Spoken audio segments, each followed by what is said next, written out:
All right, shout out to the 6 a.m. crew. We got a lot today. We're going to kick things off. You see the thumbnail, you see the title. Hitman Holla and Murda Mook are set to be the biggest grudge match ever. We're going to start there for my hip hop and my battle rap heads. After that, we're going to get into Charlie Kirk. Okay, I'm going to pull up some footage on that. I'm going to give you a little small story for me and even my position as far as catching up on the story around this assassination for this man, this young man, 31 years old, right? After that, what are we going to get into? We're going to get back into YMW Melly and his co-defendant YMW Bortlen and the plea that he just took. I'm going to go in an opposite direction. I'm going to say some things. I'm going to bring some things up on screen, some reminders. I might be very, very different from the crowd. I might be the only one, and that's okay. What else do we have today? We got some Kodak Black. We got some Kanye West. We got some Woody.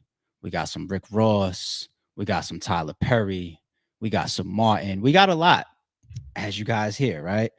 So normally my hats are random, just grab one and say, all right, let's get to work. Try to keep it fresh. Try to keep it new. Try to cycle through them for y'all. Some of y'all shout me out on Twitter. Some of y'all send me hats. Some of y'all show me hats on Twitter and all that. Is dope. You know what I'm saying? But today I purposefully chose my pink. All right. I went pink on purpose. I know you can't see it that well in the light. This is the pink Baltimore Ravens joint. It's even got the hearts on the side. All right. I'm going with pink today. For me, pink is my support color. It's my let's ride these wars out together color. It's my unity color. It's my, if I say anything sideways today, I have no ill intent color. Okay. That is kind of like my disclaimer for today's stream. Even over here, and you don't really see it on camera, but my podcast layout extends way past the camera frame, right? And I got things like this staged in my camera frame. This was a special edition Nike Be Strong cancer awareness and cancer support sneak. This one was so fly. I love this one. It's so fly. I put it up here with me. Oh, got a pink cause hitting over here that you guys can't see off camera. All right. So anyway, you get my point, okay? Let's start off. Hitman versus Murda Mook. So this Saturday is going down. You don't just got to be a battle rap fan for this one. This is like hip hop. We see when we have the mega matches, the biggest heavyweights in the game. If you got a Hitman Holla, if you got a Murda Mook, if you got a Loaded Lux, if you got a Cassidy, there's some other guys too. All right. No, I don't want to start trying to go blank and leave people out and people get mad at me. But when they battle, it goes outside of battle rap. I know I got the pay-per-view numbers. All right. I see it when it happens. All right. You got two of these guys going down Saturday on TBL. TBL, shout out to Kenny. Shout out to Chilla Jones. Shout out to anybody else over there that's being a part of this new movement. You guys are the biggest platform in battle rap right now. And I salute you guys. We appreciate you guys bringing us the biggest battle that is left. You are talking about God tier on God tier. It doesn't get any bigger than that. All right. Now you also take God tier plus God tier, and they actually don't like each other. I'm not stretching it. I'm not reaching.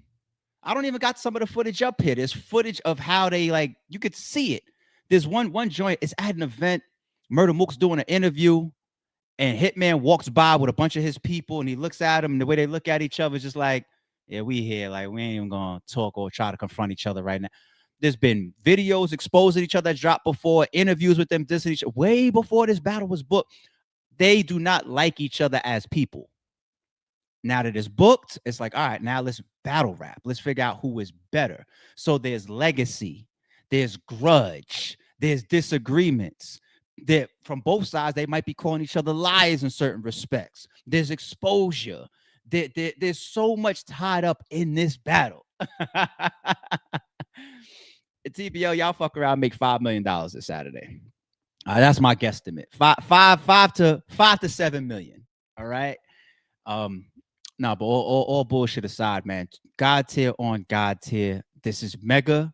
Everybody stop what you're doing this Saturday and purchase this battle. If you can't stop in place, pull it up on your phone. I believe it's on RapGrid. It's on rapgrid.com. Pull it up on your phone, purchase it, and put in your Bluetooth and drive around and move around and listen to this battle. The whole internet will be talking about this battle next week, because who wins this battle is going to be huge news inside and outside of battle rap. This is the biggest battle left. Okay, this is it.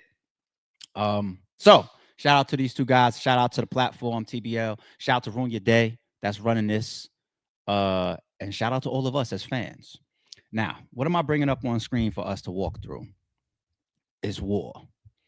Let's start to look into predictive mode. What do we expect?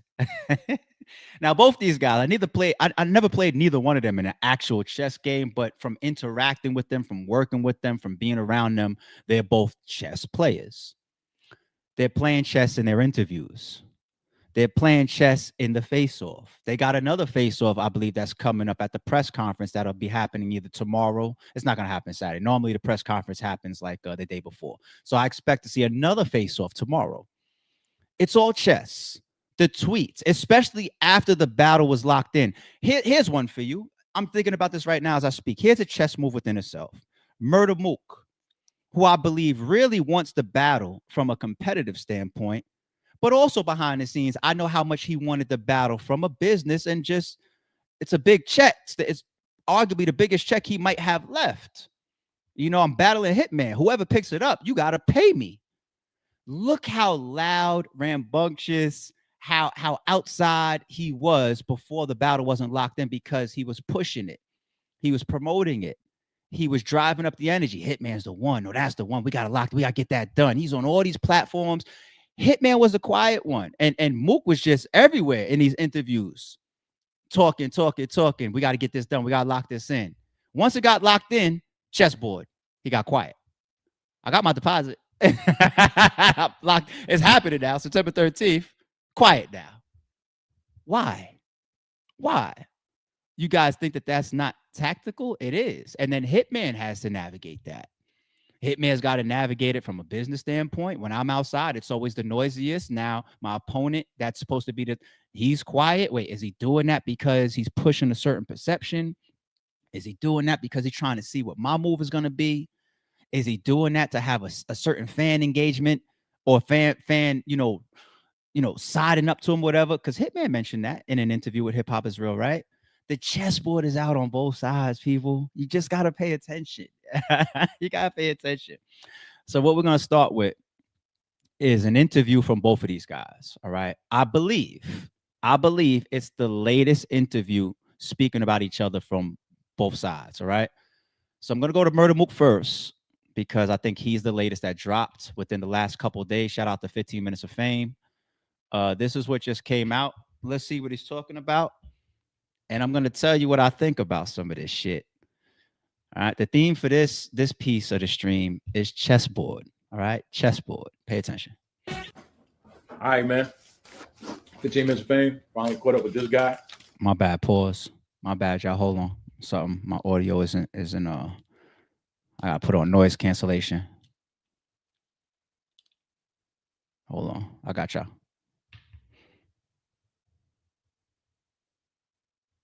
All right, let me get this going again. Stop it. How you? I'm all right. Good? Yeah. Good to see you, man, all the time, man. Always good to see you, too. What's up, man? Today's Tuesday. 5 days? Yep. Tuesday, okay. 4 days. Tuesday. 4 days to showtime, man. Yep. 4 days to showtime. Yeah. At this stage, like, can you just chill now until the battle? No. Okay, you still got to stay focused. And I mean, of course, you always got to stay focused. But okay. Like, it's not even like where you could just stop creating or coming up, you know. At this point, though, you should definitely have already what you got. Right. It's always the tweaks. Right. And yeah, like I say, anything after that is tweaks. I forgot to. First off, congratulations on your sobriety, right? Yeah. How long has it been? Last April. Last. I'm such an asshole. I'm gonna be fair. I'm gonna do the same thing to Holla when we get to Holla's interview. I don't fuck with neither one of these guys in this stream right here. I'm being a fan, and I'm trying to peep the chessboard. Say I happen to know Uncle Ra. I also happen to know enough about Murda Mook's ways, right? And I have a lot of interactions behind the scenes, and I also know how media goes. There's placement. I'm not saying that question right there was placement, right? The title of this interview is what? Murda Mook speaks on how his sobriety changed his life and made him a better man. That's the title. What's a bigger title in battle rap for views? Murda Mook shits on Hitman Holla. Murda Mook says, Hitman, you about to die. Yeah, and maybe those clips are coming. Maybe those titles are on the way. But for the title to be Murda Mook speaks on how his sobriety changed his life and made him a better man. And then to no Ron, to no media, just kick it off like that. Like, oh, my bad, I forgot. Bullshit. My bad, I forgot. So what's a bit, and what's the date of this? Feels like placement, which would be smart because it seems from the face off, it seems from the way that the fans are gravitating towards Mook with this is the Mook that completes sentences. This is the Mook that's sober. This is the Mook that's calm. That has created a whole narrative around the battle. It's one of the biggest narratives around the battle. Who are we kidding? Ever since the face off, right? And I think they're leaning into it, which is smart. It's just I'm an analytical person. And if that's a narrative around the battle, it would be a point of attack for Hitman. But this is putting the shields up, right? Like you're going to try to diss me for being sober? Titles like this, questions like this, interviews like this, week of the battle, it puts the shield up. Okay, which is smart as fuck. And don't nobody try to go the direction of this is ARP helping. The small amount of views that this video is going to do versus the amount of views that the battle is going to do, I can't help either one of these guys. Neither one. I can't help Holla. I can't help Mook. Okay, I'm just podding with people that believe in my analysis. That's number one. Number two, he recorded this on Tuesday, and we're here talking about it on a Thursday. Battle's going down in 48 hours. Whatever they wrote is done. You might get a rebuttal or two if we're lucky, but whatever they wrote is locked in, memorizing them, pacing around their living rooms, practicing it for the last weeks, month plus, whatever. Okay? I'm not here to help. So don't think that the shit that I'm saying is, oh, I see what ARP is trying to help with. No, I'm just being analytical with y'all. Okay?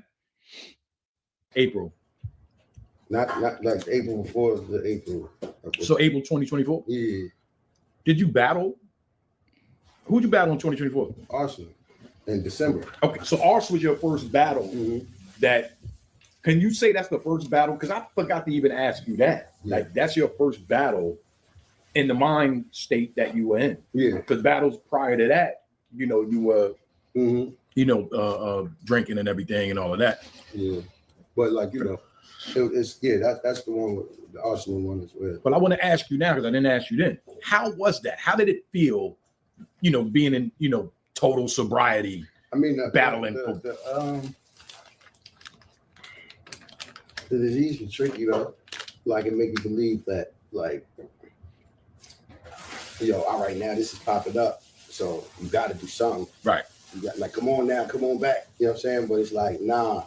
You know what I mean? And then going into it was really, I was nervous. Like, damn, I might. You know what I'm saying? Because it's so new. It's like it's the first, monumental thing that I had to do when I was in that state. So then it was like, but when I got up there, it was like,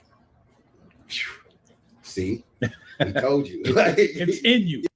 I would definitely co-sign that because if he's saying the venture was, I believe, started or happened in February, and the battle with Arsenal was December 2024.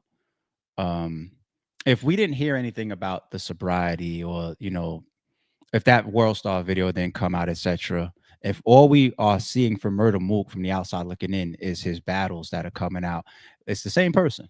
It's the same person. The Murda Mook that showed up for Arsenal, I didn't hear a different voice. I didn't hear the way his delivery changed or whatever. And there's people like that in this world. And shout out to Mook for that, because you have things that's going on in your personal life, but they don't affect you when the lights is on. I always give examples of that. Freddie Roach is one. Okay, he's got is it like the Parkinson's? Outside the ring, the stuttering, the not completing sentences, the shaking of his body. He gets in the ring and he starts sparring and doing pad work with Manny Pacquiao, and his body goes fluid.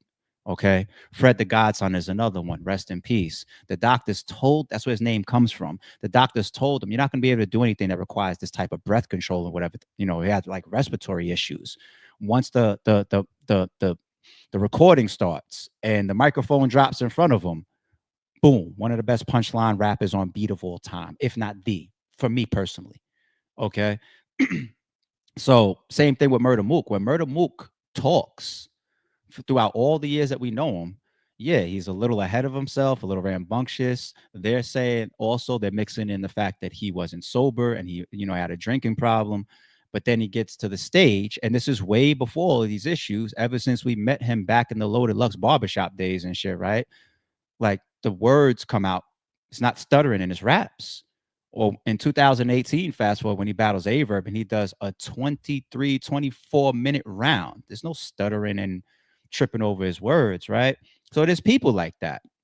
So that makes people like me pay attention to you when you talk outside of those arenas, which is happening right here. And it's another reason why I'm paying attention to if there's placement, narratives, shields, chessboard going on. I'm just that type of guy. All right. Murda Mook thinks he's smart. He is a smart guy. He is a very, very smart guy. But I'm catching either angles from both of you guys in your interviews here, and I'm gonna talk about them. We're not gonna let you guys go over our fucking head. Even the date that you're using with the Arsenal battle happened in December. There you go. Like, I get it. Because any ties towards that video that went viral, titles like this, shield up, good chessboard. Yeah, it's like, it's right? It's not even no other shit, like, right? But it definitely tricky though. When I was a rapper, I wrote some of my best shit when I was high on weed. Right. See, me, not because you're sorry. No, not because me. Like weed is really not like been a good like the thing for me. Like I smoke that sometimes when I want to chill, but like creating on that shit, I'm a nigga. I'm the opposite. I feel like it's the most fire shit in the world. And then like it's not sober. When I get sober, I'm like, oh, this shit was doodle. Word. But when you writing that shit, you be like, what? Oh, I'm gonna kill him with this shit. But nah, for me, nah. But it it's different for different people, man. Yeah, it worked for me. Right. I could still write without it. But I don't smoke weed no more. But right, I know, like a lot of my homies and shit and homegirls, like weed, like when they high, is they sober, and when they sober, like that, like I was shit, just telling like somebody about that. Have weed, and that's how they function properly. If they don't have weed, it's like they feel high. A friend of mine asked me, like, how do you talk to these people that smoke weed because she don't do drugs or drink or nothing? She said, how do you smoke? How do you conversate with these people that are high all the time? I was like, that's their norm. Right. Absolutely. Being high is a norm. Yeah. The question is, how do you talk to them when they're not high? Bro, believe me. Like these be like, oh, that's high. Like, yeah, wait, you high, not high? Yeah, like, what? Crazy. Now I wanted to ask you this. You went public with the whole sobriety thing, right? I guess because of the video and everything, but now that's attached to you forever, right? Like everybody has something attached to them as a battle rapper. That JC has the dancing, and right. Now that's going to be attached to you, and that's going to be everybody's angle, right? Everybody that battle. Oh, right. You and Mook is partners at this point.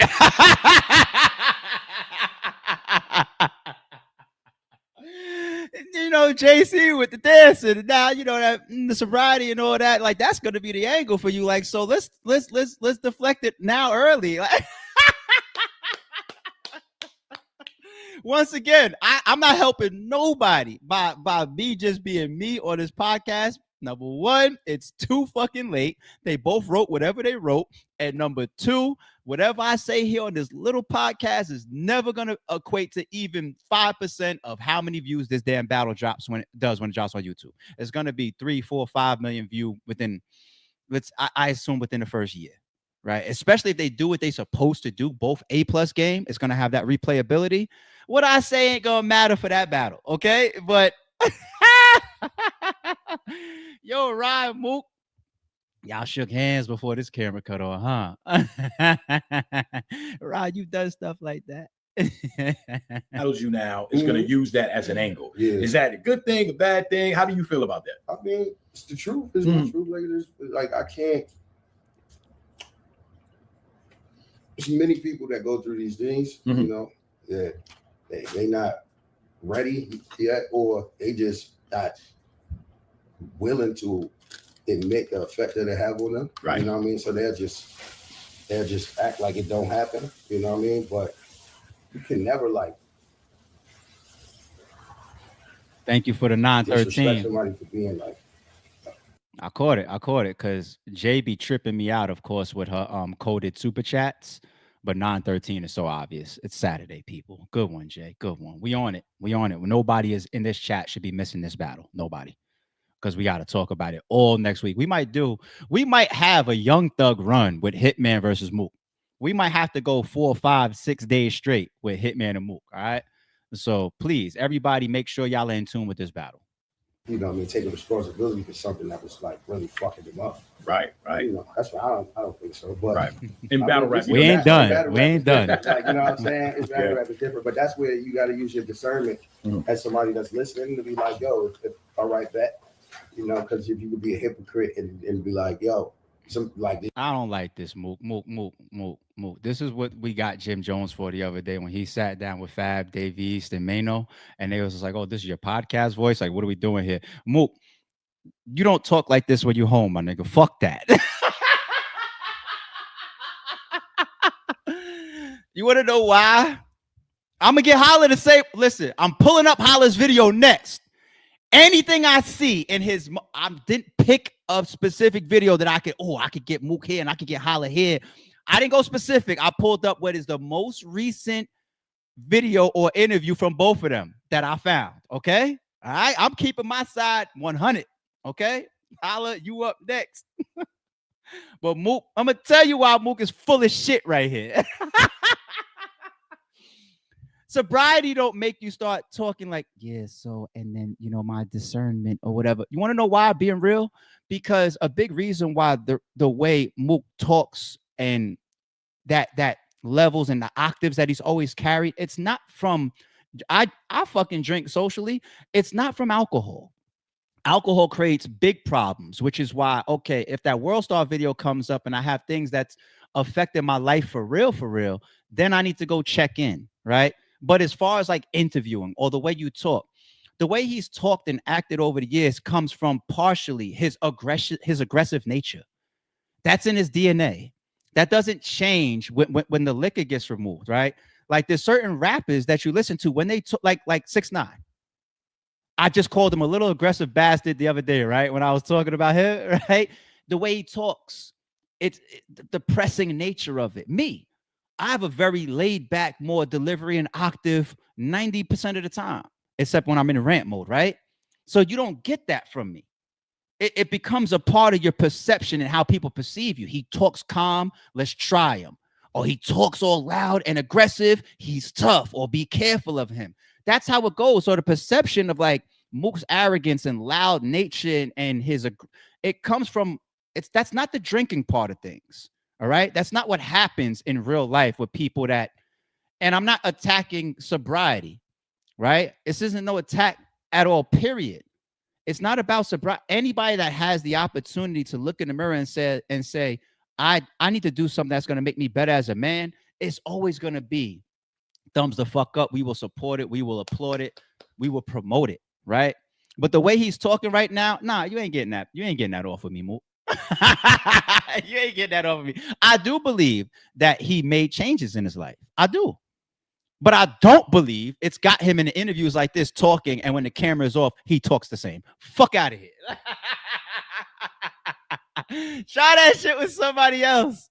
And Holla be doing the same thing. Sometimes Holla might get on a fucking space revved up, but knowing the fans is gonna call me fucking not passionate, emotional. So you know what? Let me keep calm, man.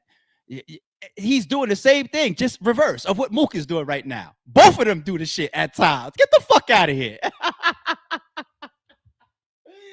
No, this is me. I'm not doing that with y'all niggas. No. There's so many people dealing with these type of things, or family that dealt with these things, and you know what I mean, to let that affect, like to let you be like, yeah, I'm gonna give them a point for that, but then like you know what it might have done to you personally or done to somebody to you personally, you know what I'm saying? It's like, no, but I think just the world as a whole, not even just the battle rap community, but you know what, we'll keep it in the battle rap community. Like I believe that they've grown enough, you know what I mean? Like before, I think they've grown enough. I don't know, man. I think they've grown enough, man. I hope so. Yeah, I think they've grown enough. But you know, it's like, you know, you go through it. They have. All jokes aside, the battle rap culture has grown enough. It's about how you present it. If you bring mature rap and you bring growth into the right approach, if you craft it a certain way, they will literally be in the front row of the stage crying. Real rap, 100% facts. Like Daylight and Oops. Because of the platform that RBE presented, because of me as well, of how I carried it, my energy, I didn't act ignorant. I didn't act a certain way. You know what I mean? And that's when you get a Uno Lavos battling Zer Money, and he turns to me in his third round and says, "Yo, I hear this is RBE, and I could talk like this." And I say, "Yes, you can." You know what I'm saying? It's an energy, it's a vibe that's created. And that's another reason why Oops did so well with those type of moments on stage, and fans were also able to connect with it. So it's not even like fast forward 2025. We saw that 2014, over 10 years ago.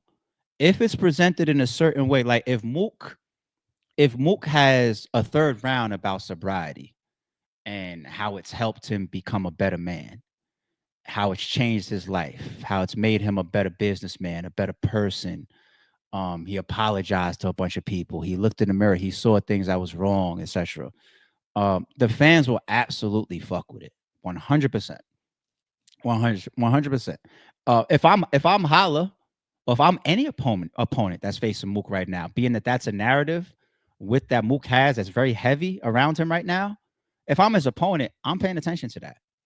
Because that will hurt. That'll be one of those type of moments where I'm up here talking about, I hate you, I'll stab you, I'll kill you, I'm a better rapper than you. And he comes out and says, look, man, I'm a new man, blah, blah, this happening. Boom. Those real rap moments where people just like, ooh, and it's not about, this is why I always said, I don't agree with some of the bloggers or the battle rap analysts that say the way to win is to be direct. It's already proven that there's so many classic rounds that's not about being direct. When the battle rapper just turns to the crowd and says, yo, I want to tell y'all what's going on with me. That shit works. That shit works. Will Mook go in that route for one of his rounds, a portion of his rounds? I think it would be smart to do. All bullshit aside, I think it would be smart to do. And I would rock with it too. You know what I'm saying? We about betterment over here. Didn't I get the disclaimer of why I'm wearing pink today, right? Real shit. Get through it. Like I said, I told Austin, you got to go through it to get through it. Right. You know what I'm saying? For me, you're the same guy to me, right? Like there's no, I mean, you might have been a little more animated, you know, when you were high or drunk or whatever the case may be, but you're the same guy. You're the same intelligent guy that I knew. Some people just like they're two different people. Nah, I think I was two different people. Not to me. Yeah, nah. You're the same guy. You were just a lot more animated. Like, my opinions are unfolding right here in front of you guys' eyes between Uncle Ra, a man that links up with Murda Mook very frequently, and Mook himself. My opinion is unfolding right here in front of us. Ra's like, nah, you're the same person to me. And Mook is staying on his narrative or his truth, respectfully. I'm joking. I'm half joking. I'm podding, but I'm joking. And I'm being realistic. I'm doing all of them at the same time. And he's sticking to the Mook is sticking to the title, like, nah, it's a different person. And Ra's like, no, it's the same. You're just more calm. You know what I'm saying? You're just not as aggressive. I know where you're going. Like, you ain't really, yeah, I'm that's two different people. Like, you know, like, all right, I'll just go back to like even with the I'll just give you an instance, like with the Drake and Smack when they did this shit, right? Even though I felt like it was really some bullshit, you know, like the way I handle it, you know what I'm saying? That's why I talked to you about it, right? You know what I mean? The way I handled that shit, it was all the way off. Like, okay. So I apologize to like Smack, Nunu, Beasley, like all of them, even Drake, like, you know what I'm saying? Like real shit. The way I handled it was wrong. You know what I mean? And that guy wouldn't I wouldn't have handled it like that. Okay. You know, but you know, a lot of things transpired.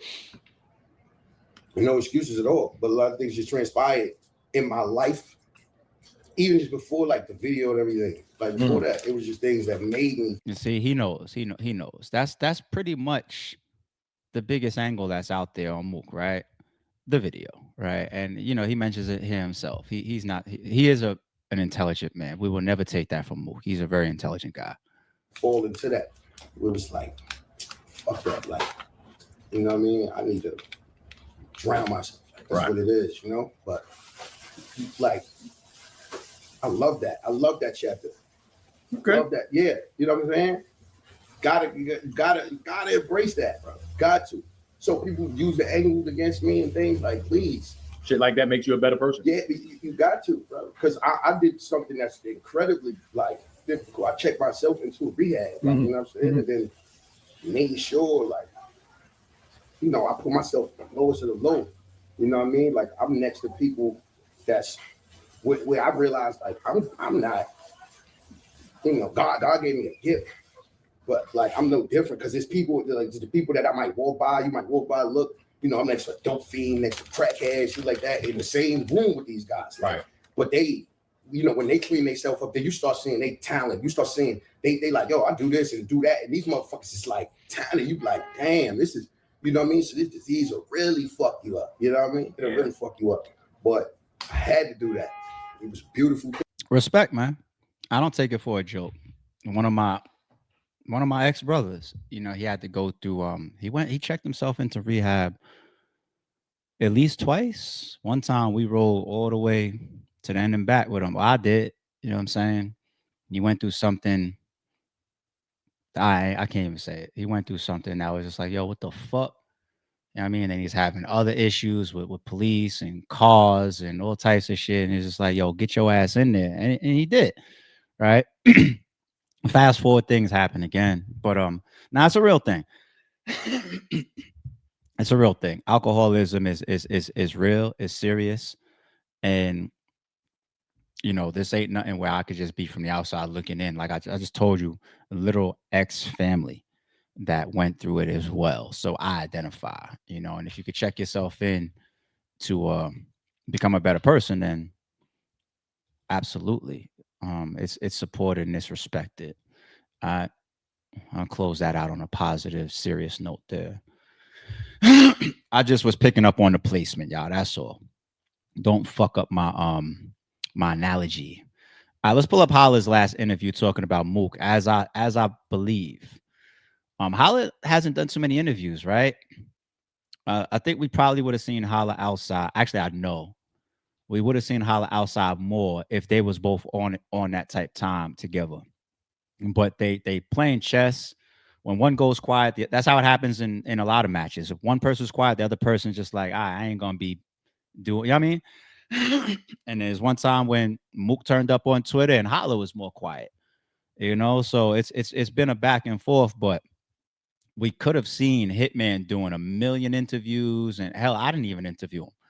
You know, I was on the phone with him yesterday. We haven't even brought it. I haven't even thought about it. He probably ain't thought about it neither, you know, because of the dance between these two guys, you know. So this one right here, how old is this one? This is 2 months ago. This is 2 months ago. So this might have been the last time, at least on video, that we've seen it. Let's see what Holla talking about. Order of business, right? The data set, September 13th, it is going down. Houston, Texas. You versus Murda Mook. Mook been chilling. He been kind of quiet. He always do that. See, You know what I'm saying? Mook the type to try to do that to stay on the good side of the fans. Okay. Like he the type to be quiet, don't say much because he want everybody to bark on him. So he can be like, hey, I'm a good guy. Like he ain't scared. He's scared to get in the field, and I put it all out there. Fuck it. The fans say, Holla, you saying it's gonna be your best? I want that pressure. Right. He the type to just shut up and not say none, and then show up. See, I was focused. Like that. See, I disagree with Holla there. I don't think that Mook is known for doing that. I think he did it with you. I don't think I remember Mook doing that before. Like, if I look at his K battle, there's reasons why totally different from this, why I think Mook was slightly reserved. One day I'll get into that maybe.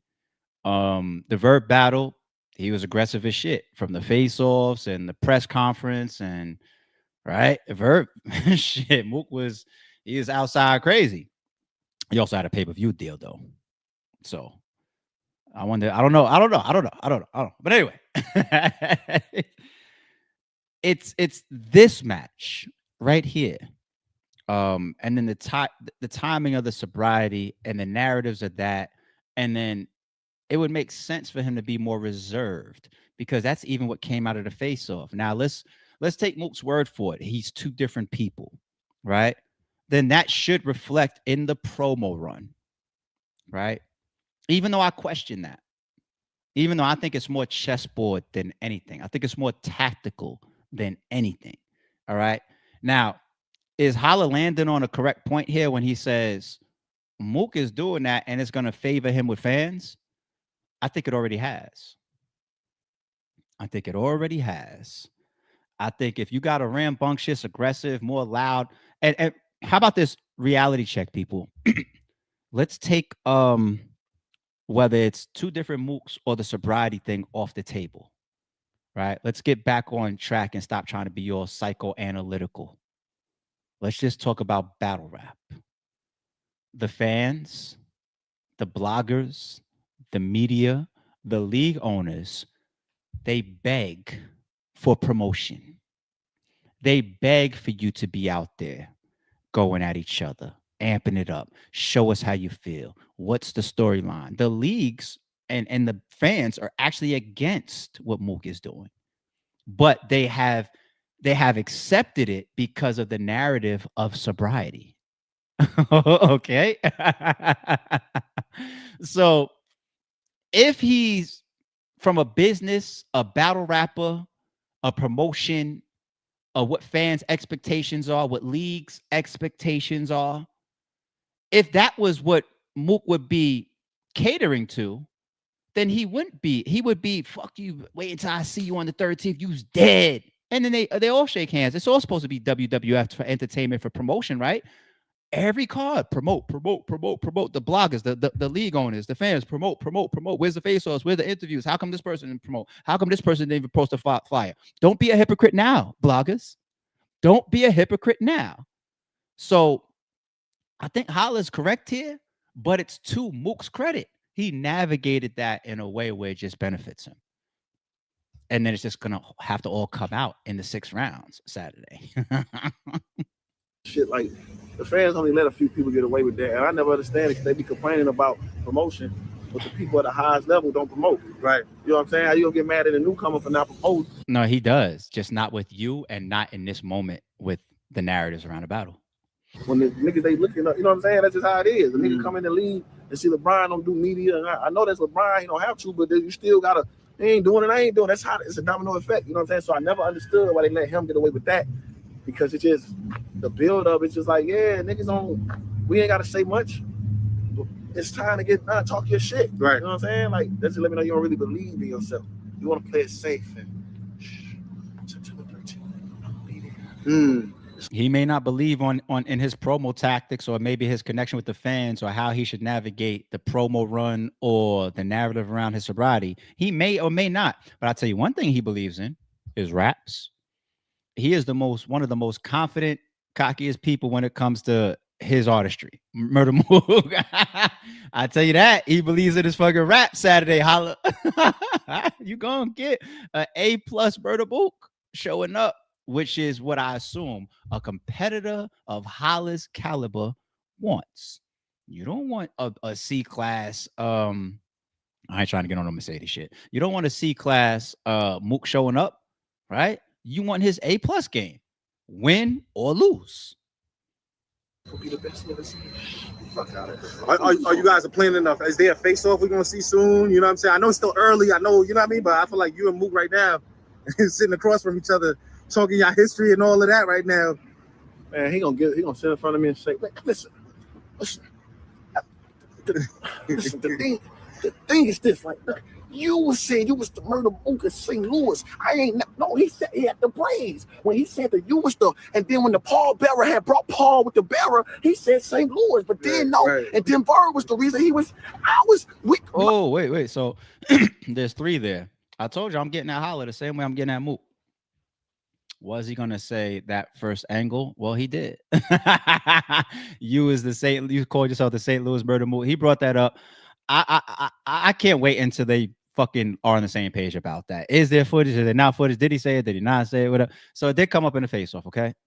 But then Holla has done this multiple times. The second thing that he did, which is he does the Paul Bear and the bear and the Paul and then the Paul and then the bear and then the bear eats the pear and then it comes and then the Paul jump. Holla's done that in how many interviews? Holla, once again, people, it's too late. They have wrote what they wrote. Holla, you have been hoodwinked, bamboozled, and tricked out of your win September 13th, this Saturday. If you believed while you were writing and you were prepping, if you believed that Murda Mook is showing up this Saturday to try to prove how much he could out-syllable you, boy, it's over. It's over then. And I hope for you, Holla, for your sake, because you've done that in 3, 4, 5. Am I lying, chat? He always does that. He starts the Mook freestyle, the Paul Bear, the bear. He does that all the fucking time. Holla probably knows that shit better than Mook at this point. If you think Mook is showing up to out-syllable you, Mook, this is why I always gave Mook the 3rd round versus Verb. I said Verb got the 1st, Mook got the 3rd, and do whatever you want with the 2nd. Debatable battle. That 3rd round, it's 24 minutes, and that's what sticks in people's minds, and they clown him for. But if you really listen to that 24 minutes, he goes through like three or 4 complete chapters of who he believes Verb is. Like, one is the veganism and how it's tied to certain religions and beliefs. Another one is about, his mother and how it could have affected how he grew up with the allegations on Verb. And like, he's going through these chapters though. And it's kind of genius writing an approach. And when we think about anglers, one person that people tend to forget, and they shouldn't, is Math Hoffa, Swave Sever. And I'm talking about people that have really known, like, all right, be careful. 3rd round, here's an angle. Oops, 3rd round. You pretty much know what he's going to do. Mook is kind of one of those guys. And I'm not trying to say just in one round. The whole battle, he's not just going to do an alpha. He did it with Big K, right? Now that I think about it. But don't expect a Pat Poole's alphabetical slaughter. This is a grudge match. Grudge matches go personal, from especially with a guy like Mook. Go watch his fucking shit with Tay-Rock.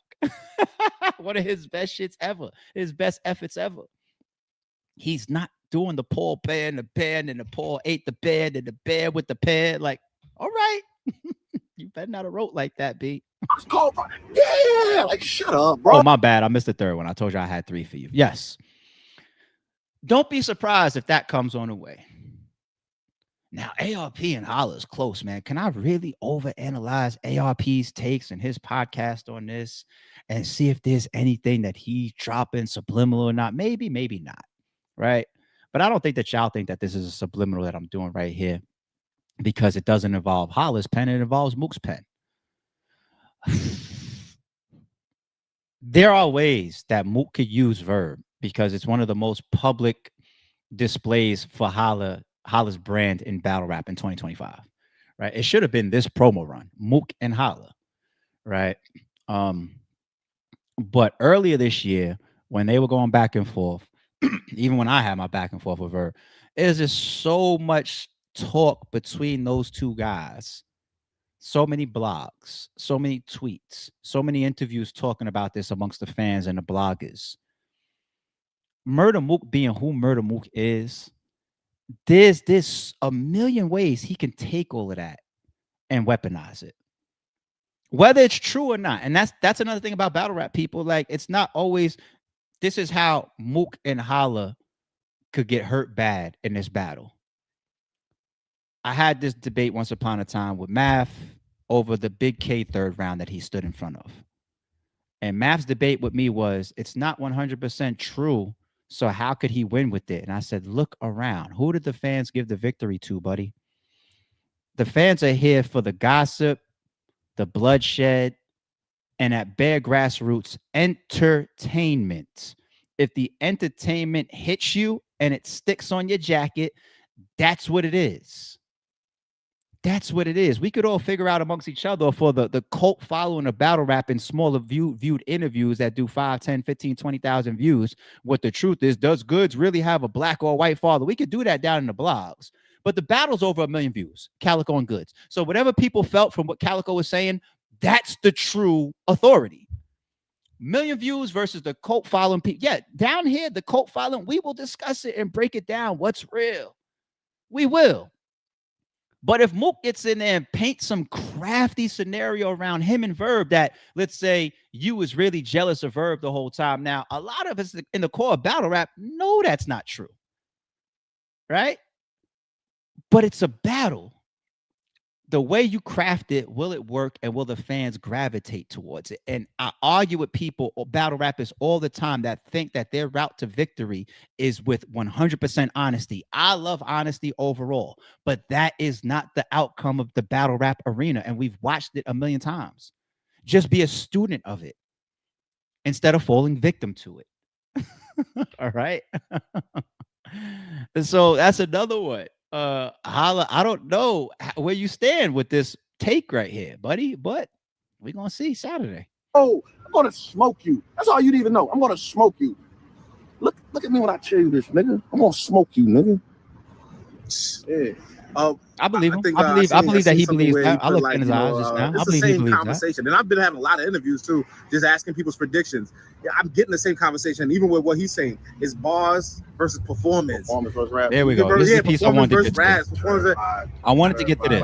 I mean, you know, it's chess. You seem so offended when niggas be trying to act like, I mean, you know what I'm saying? You can't so rap with Mook. I can't knock him for trying to plant his seeds. It's chess. He trying to plant it in a fans' minds. Like, even your peers, though, like I said, I did a few interviews. There's a few people kind of saying the same narrative. You know, even if the ones that feel like, yo, Hitman's gonna win, but you know, Mook, you know, he's more the lyrical guy. Like, these are just the conversations. I mean, that's a strong point, and people just got to give him some, I guess. But I mean, this ain't the first lyrical person I battle, right? Right. I've been battling lyrical niggas for 15 years. Mm-hmm. I'm still here standing. None of them niggas had their way with me. Nobody that rap that y'all saying lyrical, I can't do nothing with, and I beat all the rappers. Right. So I don't confuse on who y'all think I am, but I get paid more to do what you say they do than them. So who's really the best rapper? Like, I don't know. So I let them just say what they. Now, that's where I want to get to, and then we're gonna move on to the next topic. Let's sit here for a second. Shout out to the homie Fred, man. Always keep me in the loop, man. I always fuck with your platform. Check out that content over there when he got some dope interviews. He had Chilla up there recently. Once again, shout out to Chilla. Chilla did miss a mark when he said he was going through his predictions. He was like, you know, Holla doesn't do good in grudge matches. I was like, huh? Now I know Chilla's a whole battle rapper. I'm a whole league owner, so maybe different perspectives. But Cassidy was a grudge match after the face-off, and they all wrote, and obviously listen to Cassidy's first round, they wrote to that grudge. Hitman versus Calico, the rematch is a grudge match. Sue Surf was a great. They did whether true. I never asked Holla that. And when I get back on the phone, I'm asking that. Was that fucking kerfuffle, the mix up that they put the trailers out and used to promote Surf and Hitman? Was it real or not? But it's a grudge match. Is it the biggest on URL's channel view wise? Surf versus Hitman. It was a grudge match. All right. Holla versus Bill Collector. Came off of a physical confrontation. You guys what? Holla versus Suge. A lot of us cut that battle on, talk about, yo, is Suge gonna pocket check Hitman? And if so, is Hitman gonna keep that same energy that he did in the face off? Those are all grudge matches. Most of the battles I just named, he either won or was debatables. And I'm not trying to be his thing. I'm just speaking facts. You know what I'm saying? I'm just speaking facts. But let's go to the performance versus the pen stuff. All right. Any battle rapper that falls into leaving at home what their best attributes are because somebody is coaxing them into proving themselves outside of their strengths is an idiot. You are a marksman with a 9mm, but I want you to show up to this war with 10mm and see if your accuracy remains the same. Fuck you. But that's like if Holla is saying to Mook, I bet you can't perform better than me. And then Mook falls into that and says, let me get off of what I do great, which is putting these words together, these bars together, and some of these angles together. Let me get up here and let me try to do a remix. Let me show him that if I perform and I fall back into Rex, like how Holla and Show do it. If I thought me and Rex could put something together to try to prove Holla that I could be a better performer or just as good as him, now's not the time. Now's not the time. This is the biggest battle that's left. Now's not the time. It's not the time for Hitman to abandon his performance either. That's what you do. It's one of the things that got you to where you are. Now, does Hitman tend to fall into these arguments about his pen? Yeah, he does. He's doing it right. He's answering to it right now. I've seen him do it in spaces. I've seen him doing it in interviews or whatever. It's too late to try to change that narrative, Holla. Just let it go. You are who you are. Your pen is what your pen is. Your performance is what it is. There's no need to argue it anymore. And if any battle is going to prove the variety of what you bring, the arsenal of what you bring to a stage, it'll be this Saturday, right? It'll be this Saturday. Because for both of them, you know what I want to see? Performance, bars, angles, schemes, maybe some humor, crowd control, presence, aggression. I expect to see it all because this is the highest of the mountain, right? God tier on God tier. So why shouldn't I check all these different boxes this Saturday? I should see that. Okay? And Hitman, you also got to remember that you have pure footage online that already defends you for this. Okay? Because Bill Collector, people put his style with daylights a lot. Hey, don't nobody question Bill Collector's pen. It's a debatable battle. That's what I see online. I see people, some Holla, some Bill Collector, and he showed his pen in a small room. We took him off of the big stage and put him in a small room for that Bill Collector battle. And I got one that's even, to me, I think Holla had a better performance in the blue room than he did versus Bill Collector. And people to this day reference his Bill Collector and say, yo, he put his pen down for that one. No, I think he had a better overall, all-around performance, presence, aggression, lyrical ability, angles, everything for Ill Will. For Ill Will.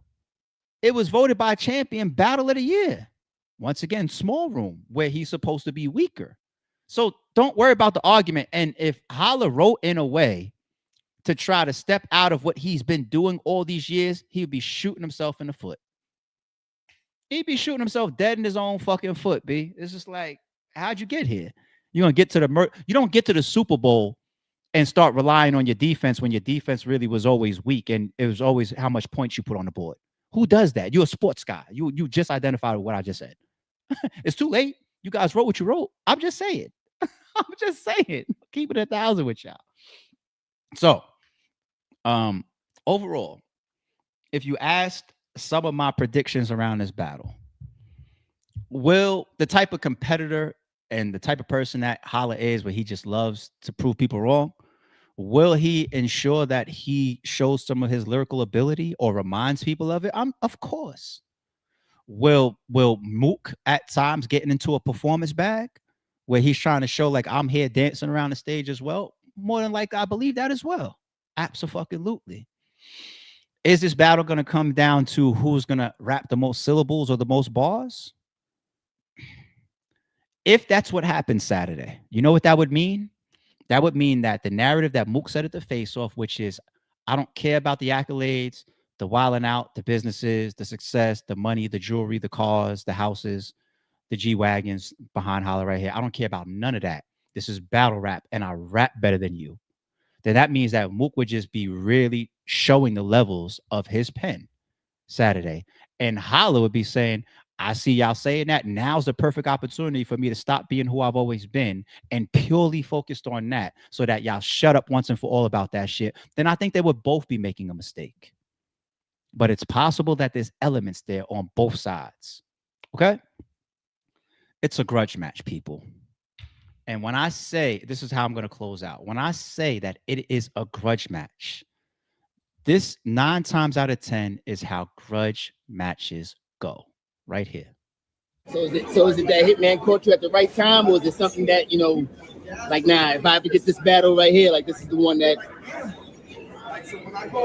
You know what he did. You know what he did. The last time you said you were this focused is... But I got something that he know. He don't know. The world don't know. But when the world find this out, when this get revealed, this is a tough one to swallow. You know me. You know me. Information is priceless. And you know, I've been around a lot longer than a lot of y'all. Know a lot more important people, and I know a lot of people y'all fucked over. Okay. I know a lot of niggas fucked over, and I know a lot of niggas y'all looked over. Always show love to those, man. Don't forget where you came from type of shit. He gonna remember. So is it that Hitman? I believe Hip Hop is Real uploaded this short this week, I think, if I'm not correct. Shout out to Hip Hop is Real. You know what? Let me do it here with y'all live. Fuck it. Shorts.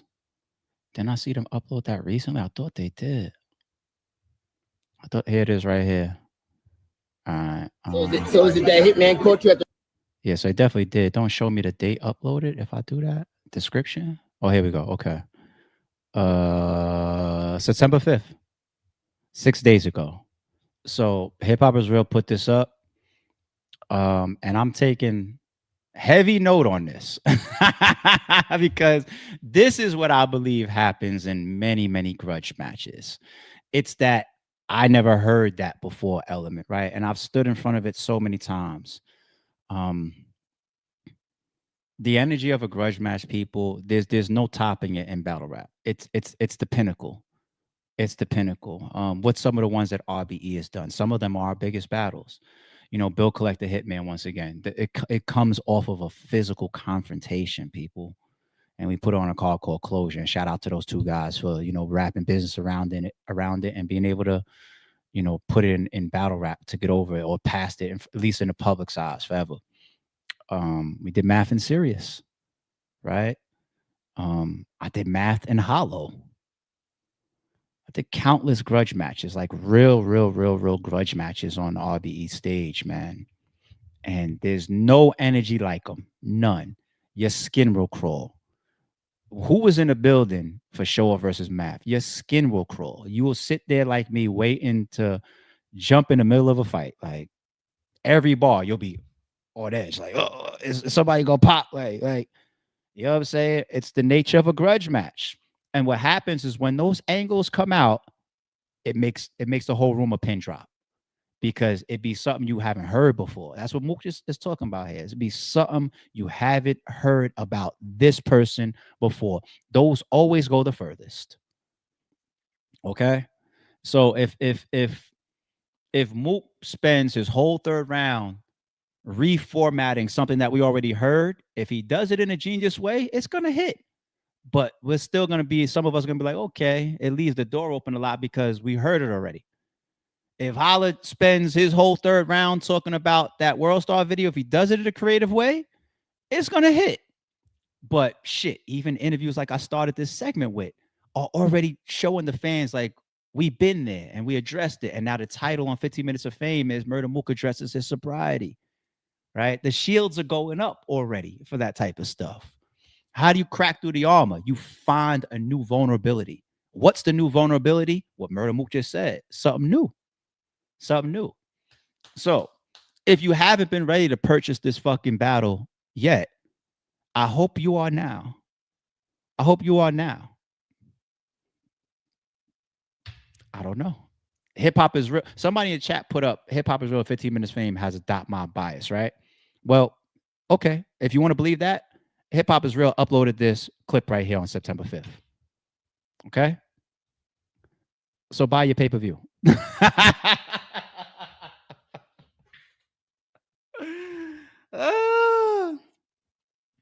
Chill, I'm better at talking about your battle than you are, buddy. That's my day. I'm just fucking with y'all. All right, y'all ready to move on? Yes. I does this, man. Chiller, come learn from your boy, man. I does this. And I ain't people, the way I'm just breaking this down, it's not even gonna be interpreted like, oh, he's promoting. It ain't my battle. I'm being real, right? I'm just saying. All right, let's get this clear. I saw this come up in the chat. It's not the same time. Canelo and Crawford is happening in Vegas. All right. This shit is happening. Mook and Holla is happening in Houston. I mean, it's different time zone. All right. Anybody that remembers what it's like to buy a big fight that's happening in Vegas while you on the East Coast knows that main event don't come on till, if you're lucky, I'm talking about all the stars aligned for we old tired folks, 10:30, 10:45, and that doesn't happen. I bought a couple pay-per-views over the last 2 years. I fell asleep on. I just had to watch it in the morning. I paid the money and I fell asleep because these Vegas shits at that time zone, and I'm on the East Coast. 11 my time, 12 my time, 1 a.m. my time. You know what I'm saying? So the Murda Mook and the Hitman will be done well. Actually, they have like a after party where they're viewing the fight after the battles that they're promoting. So nobody think that there's a conflict there time-wise. If anything, we are getting one of the most entertaining Saturdays that we've had in a while for both hip-hop and sports at the same time, because you have the biggest rap battle that is left going down in the afternoon. And then later that evening, we have one of the biggest boxing matches that we've seen put together. Yo, chill, I am better than you at this shit. My Cash App, man, if it don't hit with $50 today, or if you don't send your boy a free pay-per-view, no, I don't want one. I got to support. I don't know, something. I think a tweet or something. Nah, but once again, what I'm saying is real. This is a mega Saturday. And I'm watching both. I don't know about y'all. I'm watching both. All right. Let's move on.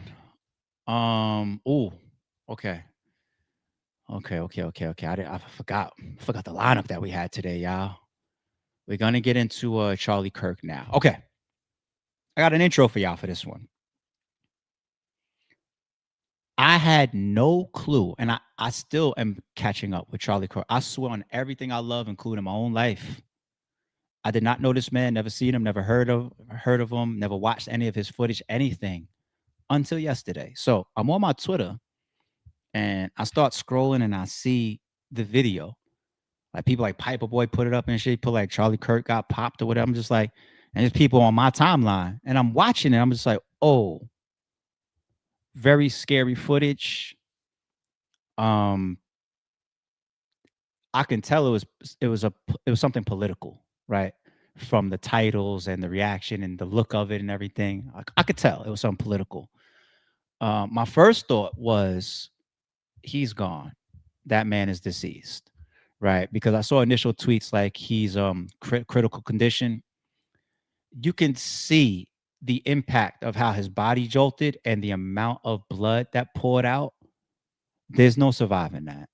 You know, it's just like a lot of shooting deaths don't happen because a vital organ was hit that shuts the body down. A lot of shooting deaths happen because of blood loss. Okay.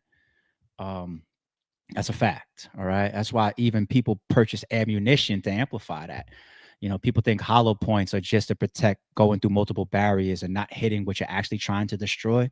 But even the drag and wound channel that it expands after it hits the surface, the first layer of your skin and muscle, and then it expands. That's also meant to create a bigger drag channel and wound in your body for more blood loss. Okay, because hitting vital organs is that doesn't happen all. You watch a King Von shooting, right?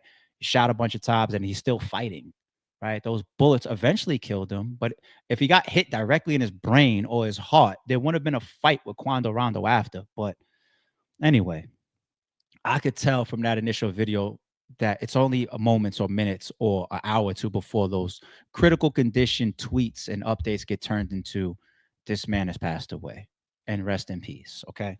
So I put up a tweet after seeing the video. My tweet said, I deleted it. I always keep it 1,000 with y'all.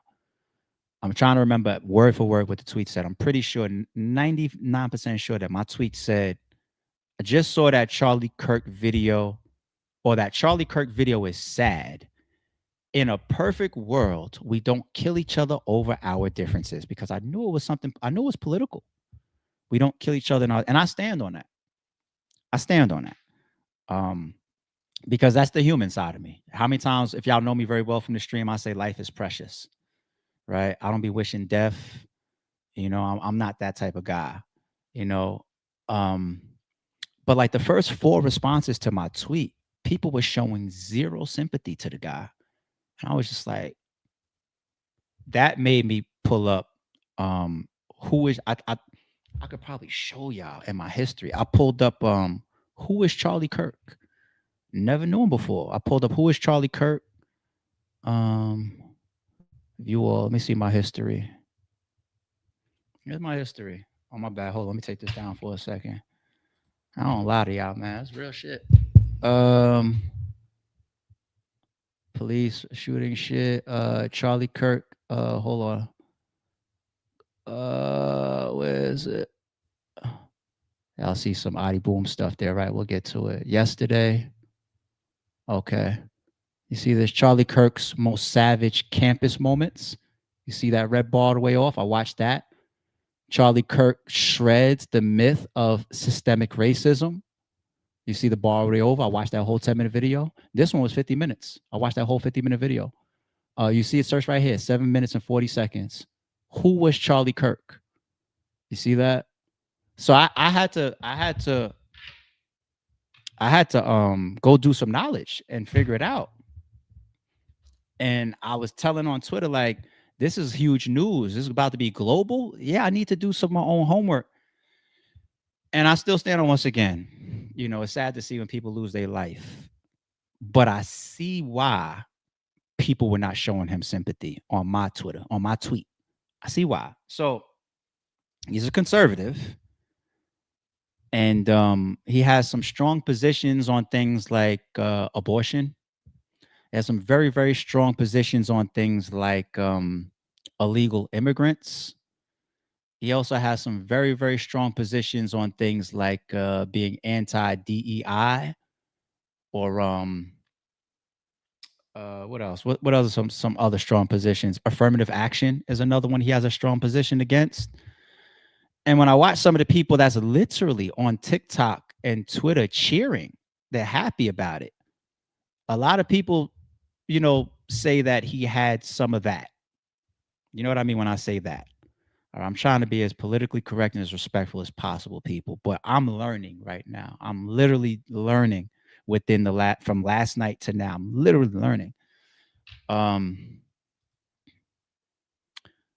So a guy like that is gonna have a lot of people that don't like him, and there's no way for me to have an opinion other than his positions on things like that are so sensitive, and also some of his own opinions that offended a lot of people. Those are the type of things that are usually behind stuff like this, attacks like this, assassinations like this, right? And I'll stop there. I have a lot more that I can say, but I'm gonna stop there and I'm gonna let the video do some of the talking now. Yeah. Okay. That breaking news: political activist and conservative media personality Charlie Kirk shot and killed while speaking at an event in Utah Valley University this afternoon. Good afternoon, everyone. I'm Colleen Williams. And I'm Michael Brownlee. Kirk was a right-wing activist and founder of Turning Point USA, which is a nonprofit advocating for conservative politics on school campuses.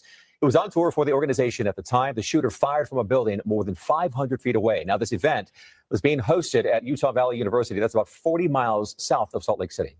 Today, a life was taken.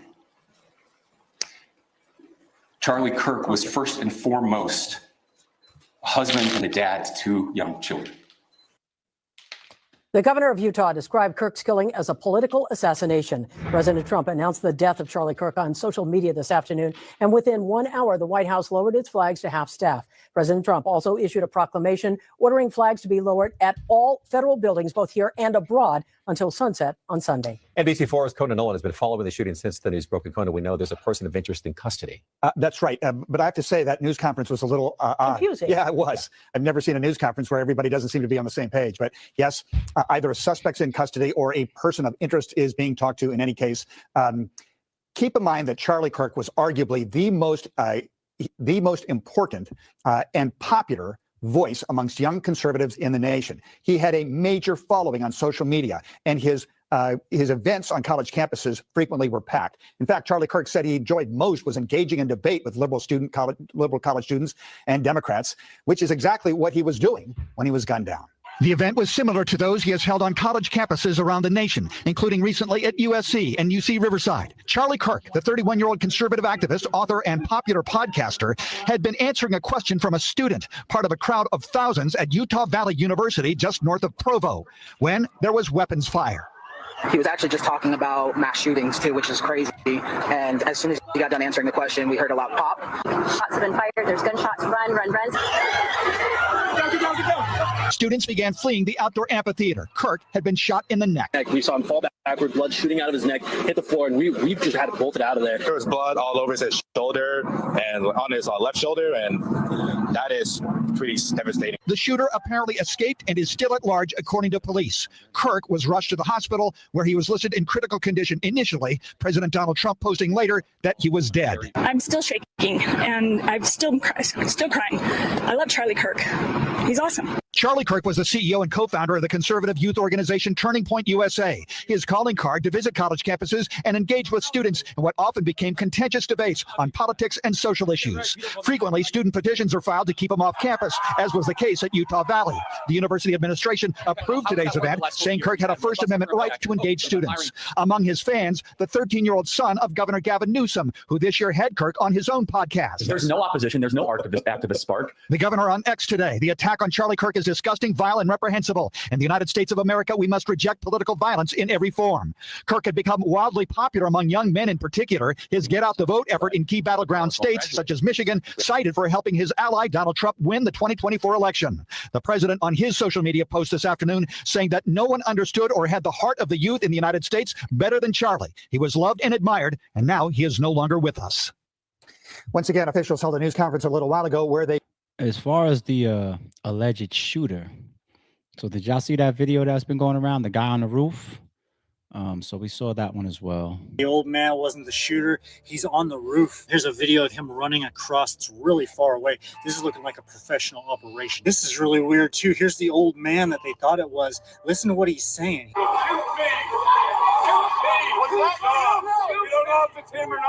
Supposedly a police scanner audio identifying the dude. Maybe the CS building is just east of the library. He's wearing jeans, black shirt, black mask, long rifle. Here's another angle. That is a long shot. Check that out, how far away that is. That would not be easy for an amateur to take care of somebody. Crazy long shot, and it was done with a suppressor. This is all still developing. It's absolutely insane. Tell me what y'all think is going on. Make sure that y'all follow along for more. The old man wasn't the shooter. Wow. And speaking of an alleged shooter or a alleged shooter, don't know how accurate this video is, but it says new suspect arrested for Charlie Kirk shooting.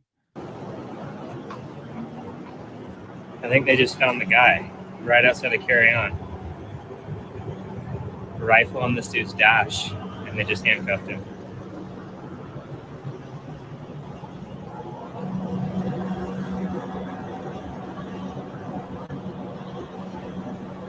Shit.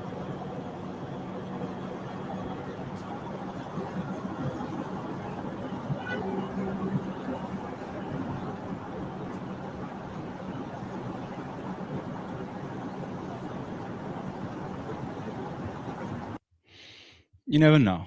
You never know, man. And you know, a shot like that from long distance. Matter of fact, let me go to the old guy first because we were seeing that yesterday. The first pictures was him, hands behind his back, down on his knees, being detained by police that was on the scene. And one thing you see that he was saying in the videos was, "I have the right to remain silent. I have the right to," being like very American, patriotic type of. I have the right to, you know. And then there's the additional footage of them carrying him out under arrest, and you hear one of the police officers said, "We don't know if he's the one," responding to all the people that's around getting mad. That's him. Get him there, you know. And I don't know. If you got him in the midst of, because they're on a campus. So if you got that person right there, then you should have the gun close by, right? It's not like the shooting happened on a bridge and then you turn around and be like, "Where's the gun?" I don't know. He threw it over into the water, you know? So, and I did see reports that the suspect that was originally apprehended was released. If they're talking about the same guy, then that would loan to like, how you have him right there and you don't have a gun, you know? So you got that.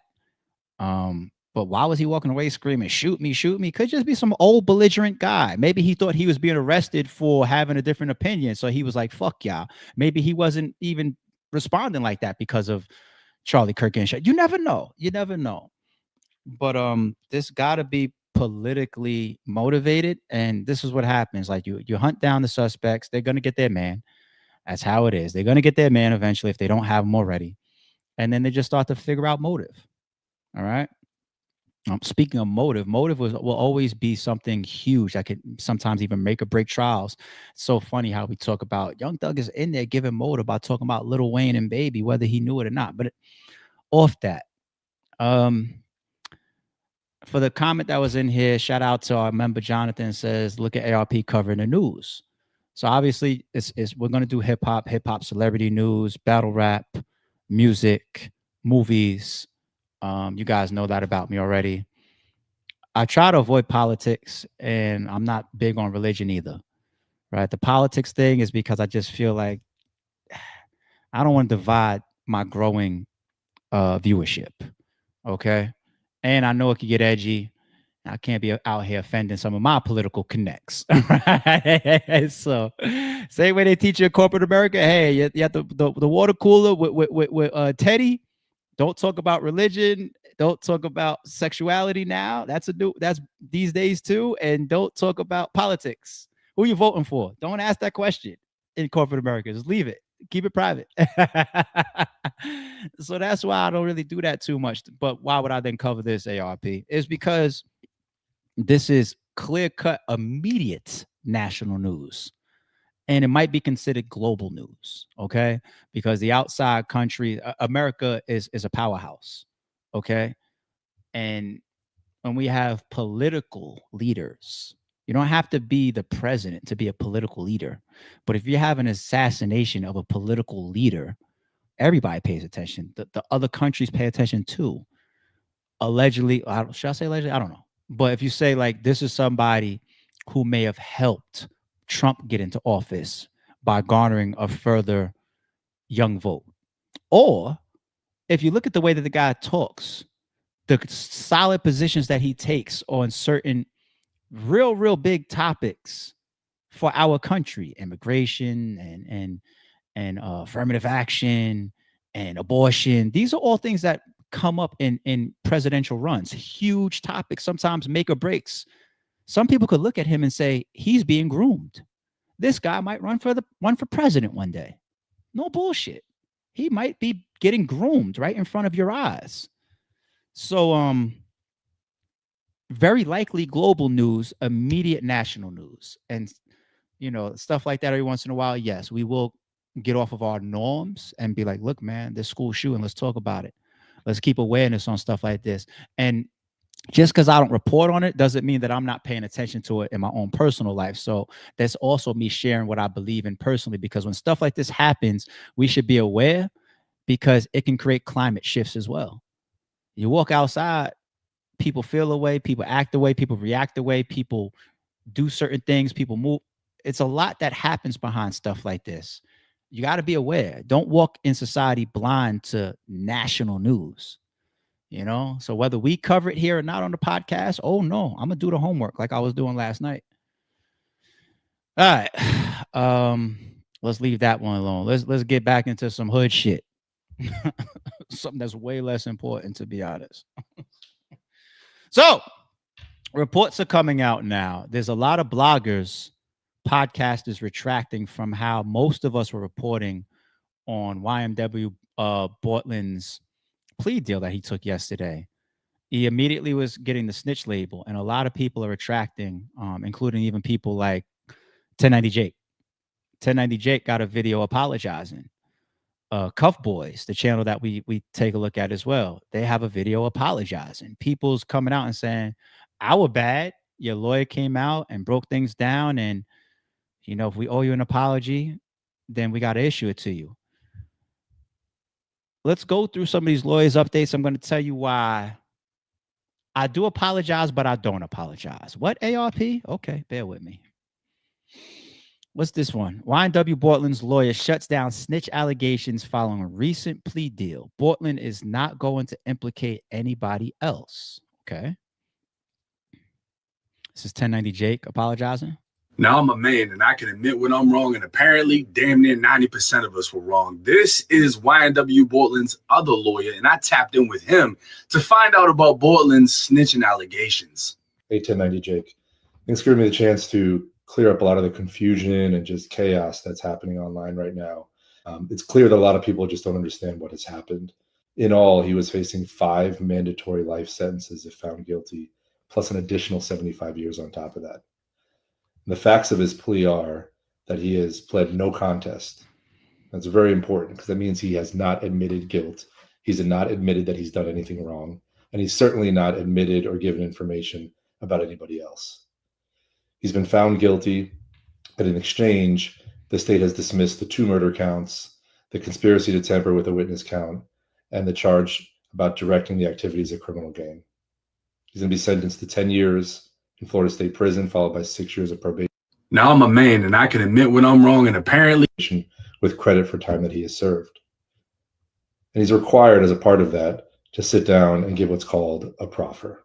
Typically, when you hear the word proffer, especially in a criminal case, it's when a witness offers information or will explain what they would testify to if called at trial or a hearing. It's unfortunate that we use that word today in court because that's not what's going to happen in this case. Bortlen is not going to sit down and give a lengthy proffer or answer questions about what he would testify to if he were called as a witness, because we don't anticipate him being called as a witness at any trial or any hearing, especially not one involving Melly. What I can tell you is that Bortlen is not going to implicate anybody else. He's not going to provide information against anybody else. Melly's name is not even going to come out of his mouth when he's talking to prosecutors in this case. I anticipate the conversation with the prosecutors is going to be very with credit for time that he has served. Very brief.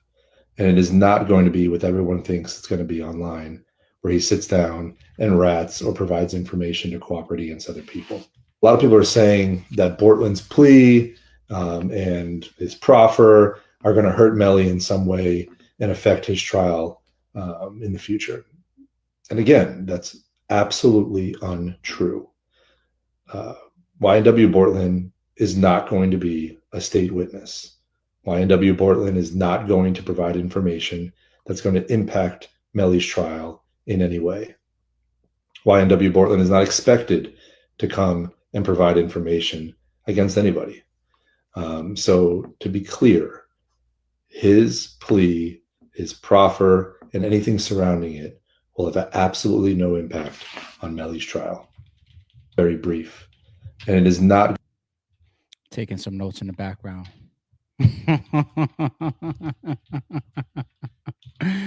I was taking some notes in the background. Okay. So let me first take my responsible position. If I was wrong yesterday and if I'm wrong today, I absolutely would now and would then later on apologize as a man. If we're wrong, man. And those labels, even though this is the internet and even though that's the nature of podcasting, we all will tell our fan bases and our followings, well, the responsible ones of us. We'll remind you guys, we're not lawyers. I joke about it sometimes. I'm like, man, my little ghetto sorry as shoe podcast, lawyer ass. Actually, I should be coming up here with a real prosecutor possibly next week. We're scheduling it behind the scenes. But I'm not a lawyer, man, but I follow this stuff. I apply a lot of logic. I do have some experience within the legal system from both civil and criminal. Okay.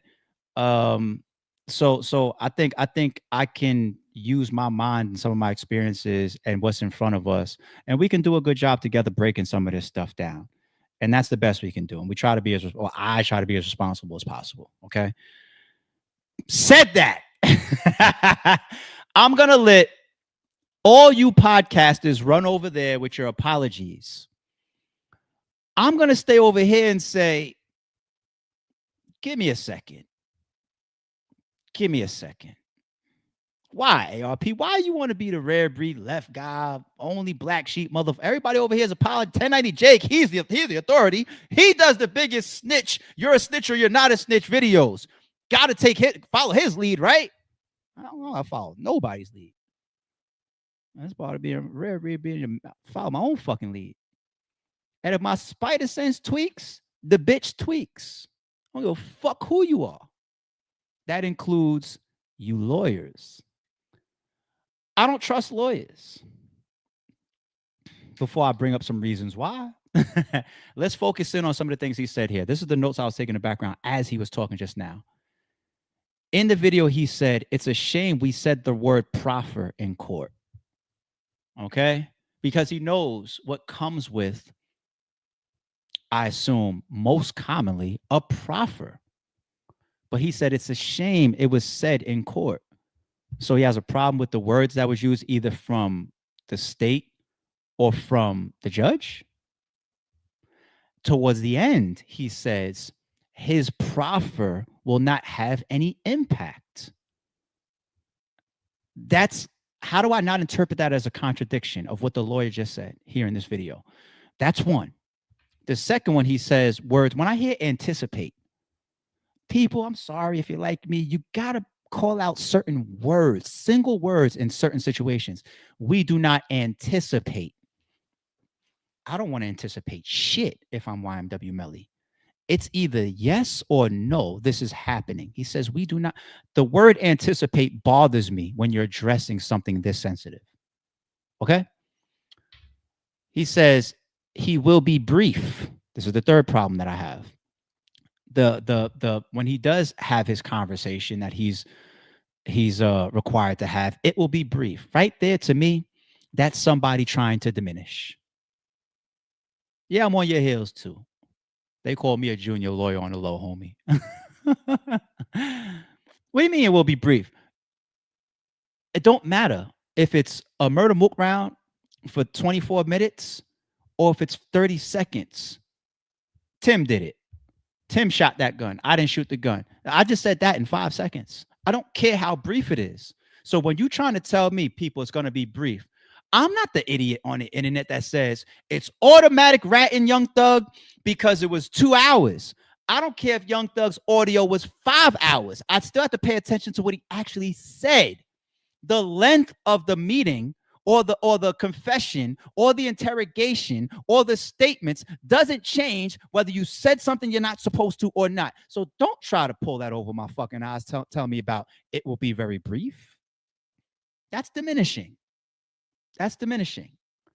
And the fourth one, going to like street terminology and stepping outside of his lawyering a little bit and saying it's not ratting, he's not a rat.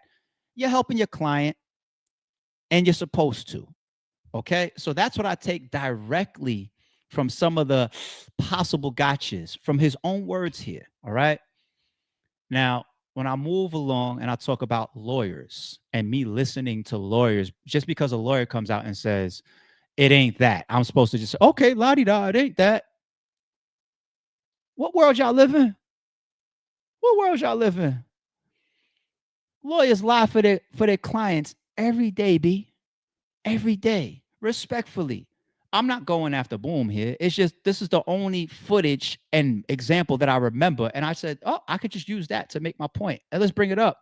This is Boom's lawyer trying to admonish Boom's paperwork, right? No?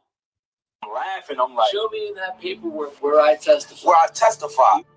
He's lying. This is a lawyer that's using the quantification of ratting as testifying. And I think we all know you don't have to testify in court to be a rat, right? I could give you a statement.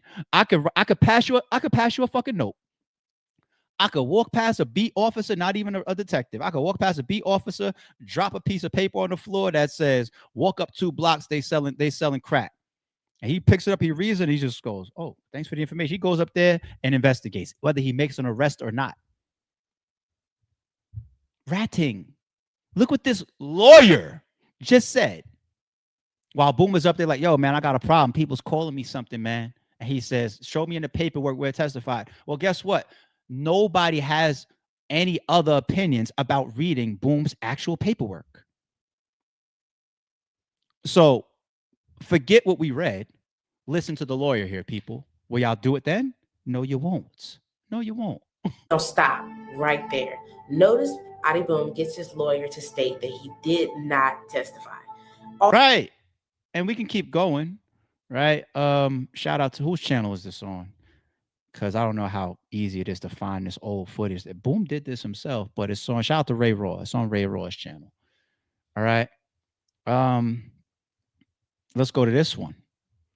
I saw this come up. Shout out to College Kid. YMW Bortlen's case disposition memorandum leaks online. YMW Juvie's attorney reacts to Bortlen's plea deal. YMW Juvie. Who's YMW Juvie? Hold on, let me Google him real quick. Who is YMW Juvie? Was he at the studio with them that night? Does he have anything to do with anything? From Florida, YMW, right? Jamel Demons. Dang, your last name really is Demons. Is an ongoing American criminal case, or is in an ongoing criminal case. Florida jurisdiction. Jamel Demons, professionally known as YMW, is accused of murder. Oh yeah, so YMW Juvie is in the midst of all of this. He's the fourth person. No. What do you mean? How could it be fourth person? It's supposed to be YMW Melly, YMW Bortlen, and the 2 friends that were allegedly killed. Who is YMW Juvie, and does he have anything to do with this particular case? Hold on. If convicted, hold on. All right, Jamel Demons is an ongoing American criminal case in Florida's 17th Judicial Circuit in which rapper Jamel Demons, professionally known as YMW Melly, is accused of murdering his 2 friends, who is YMW Sack Chaser, and Juvie's one of the people that was killed. Oh, so that makes sense. Okay, he's one of the people that was killed, and it's his lawyer that's speaking out. In October 2018. If convicted, he faces it. Okay, I think we got that. All right, now coming back to this. So I was trying to figure out, why would this YMW Juvie person's lawyer be speaking out? Okay, now we got the link. We got motive. All right, we got motive. YMW YMW Bortlen's case disposition memorandum leaks online. YMW Juvie's attorney reacts to Bortlen's plea deal. Okay, so I'll read some of this. The defendant in the above styled cases, Cortland Henry, resolved his case on September 9, 2025 by pleading to 2 counts of accessory after the fact and to a capital homicide in 2019 case and 2 counts, 1 of tampering with a witness and 1 of unlawful use of two-way communication devices in 2023. He was sentenced to the bottom of the guidelines, which the 10 years in Florida State Prison, followed by 6 years probation. Okay. The evidence in 2019 homicide case would show that the defendant was present in the vehicle at the time of the shooting. So there was a shooting. It wasn't a drive-by. It happened in the car. I have issues with that if I'm YMW Melly's attorney. Anyway, let's keep going. But was insufficient to prove beyond a reasonable doubt that he participated in a way that would make him a principal to the homicide committed by the co-defendant, YMW Melly, Jamel Demons, versus participating after the fact in helping to conceal the crime.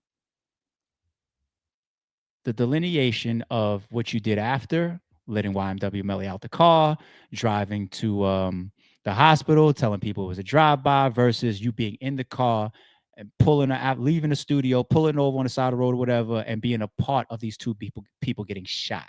The delineation right there, okay? The evidence in 2023 tampering case would show that the defendant engaged with his co-defendant in ensuring without Mariah Hamilton did not cooperate in the homicide trial of Jamel Demons. These communications occurred through a co-defendant, Terrence Mathis, while Mr. Mathis was in custody with Jamel Demons. Mr. Mathis would call Mr. Henry and instruct him on, all right, so that's tampering shit. Since the inception of both cases, the state was always intended to try all co-defendants together. After the initial speedy trial of Mr. Demons, the state still intended to try both co-defendants together, and no motion to sever was ever filed by either Mr. Demons or Mr. Henry. It has been the state's position, as well as Mr. Henry's counsel, that Mr. Henry's case should be stayed pending the appeal of Mr. Demons. However, the court ordered the case of Mr. Henry was not stayed, therefore de facto severing the co-defendants. This is when y'all not being tried together or being charged together, whatever, however that, you're not together, so to speak, anymore. Okay, the severance of these 2 guys. Okay, Bortlen and Melly. Cortland Henry has no prior criminal history. Given the above evidence and issues, it was decided that the best course of action would be to resolve the case to the bottom of the guidelines, followed by the probationary sentence, and provide a proffer as to what his testimony would be if called upon. If called upon. Just like Gunner, like he may or he may not be called. He wasn't called. So that means I didn't do what I did or take that position. Huh? Now, John M. Phillips. So this is allegedly one of the people that was killed's attorney. Looks like some are still carrying water for Team Melly. This really is a very simp and spin way to look at this, but those who want to carry water on the 5% chance he gets out will be camels for life, I guess. Bortlen's lawyers have to say this to keep him safe and his lawyer fees paid, despite obvious conflict. They are also telling outright lies or know nothing about how civil and criminal subpoenas work. Look at it this way. Bortlen has agreed to give a statement as a condition of the plea. 2, Bortlen has years to sit in prison, so he's easy to transport and cannot hide like other witnesses at the last trial. 3, Bortlen can be subpoenaed to testify in both cases, and I assure you will be in the civil case, which is something separate. You still snitch for civil cases too, people, if you testify or if you go after, right? Anyway. a civil case, and I assure you he will be in the civil case. So to say he won't talk is simply wrong.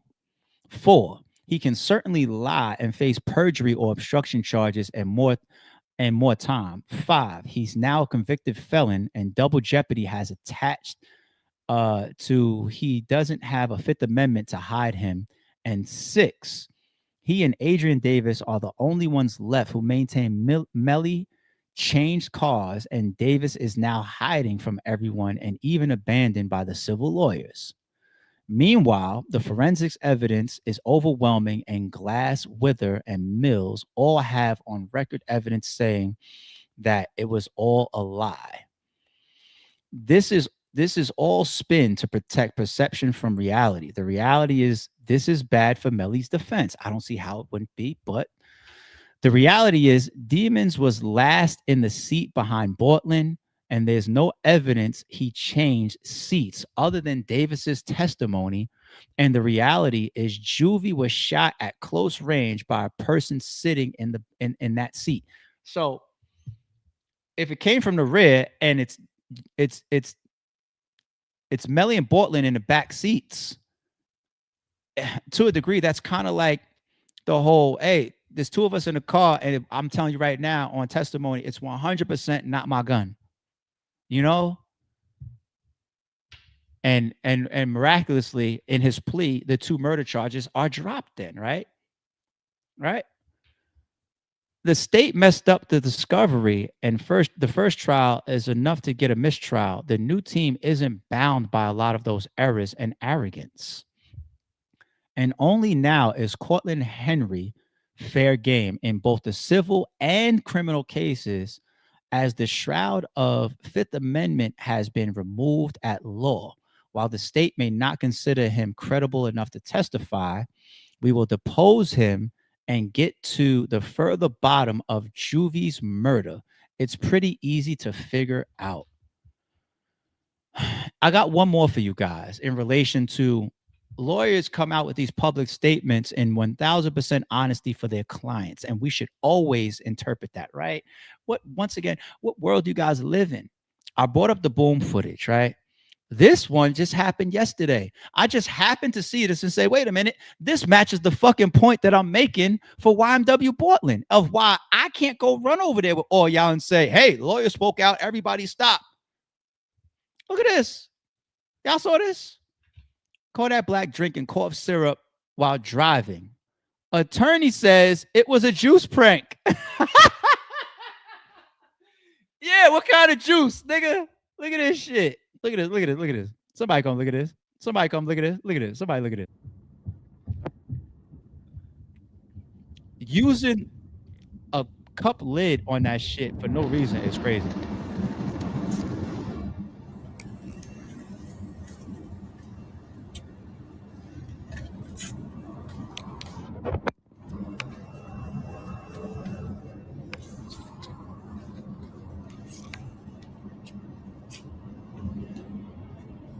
Stand on the briefcase. That was say stand on the briefcase.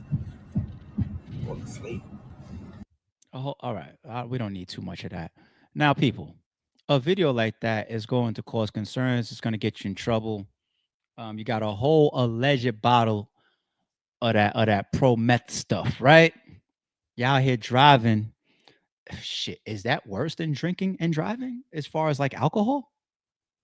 You got people out here that come after you saying that, nigga, you're endangering other people's lives while you're out here showing off your Bentley and your alleged drink.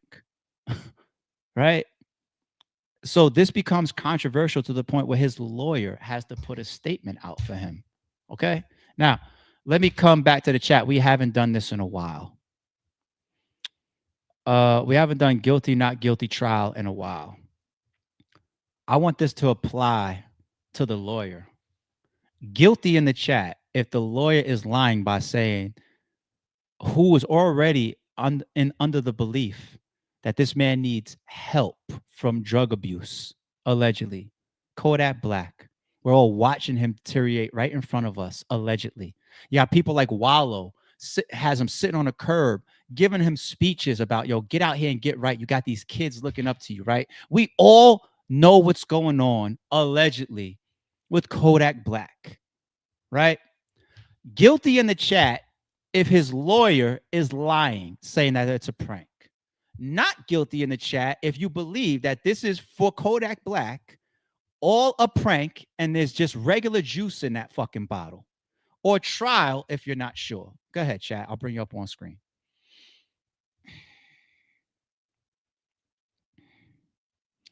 Sassy says guilty. This is a guilty. Puff says yes, damn shame. Lou wants to go to court with this one. He says debatable, not enough evidence on this ARP. Yeah, I know, because neither one of us have evidence or have tested the actual liquid that's in the bottle, right? I'm just asking y'all about what you feel about the lawyer. Guilty. Between rounds, guilty. Puff, guilty. Sniper, guilty. Uncle Sam, guilty. Mr. Relly, guilty. Lou S says trial, trial, trial. Archetype says guilty. That's death syrup. Guilty as sin. You tried it. Guilty as fuck. Trail. Everybody's pretty much guilty in here. You're damn right it's a shame. But I'm going to use that to make my last point of saying, hey, people, I want to let you guys know that lawyers are always very honest, and they will always come out here with honesty to defend their clients' reputations.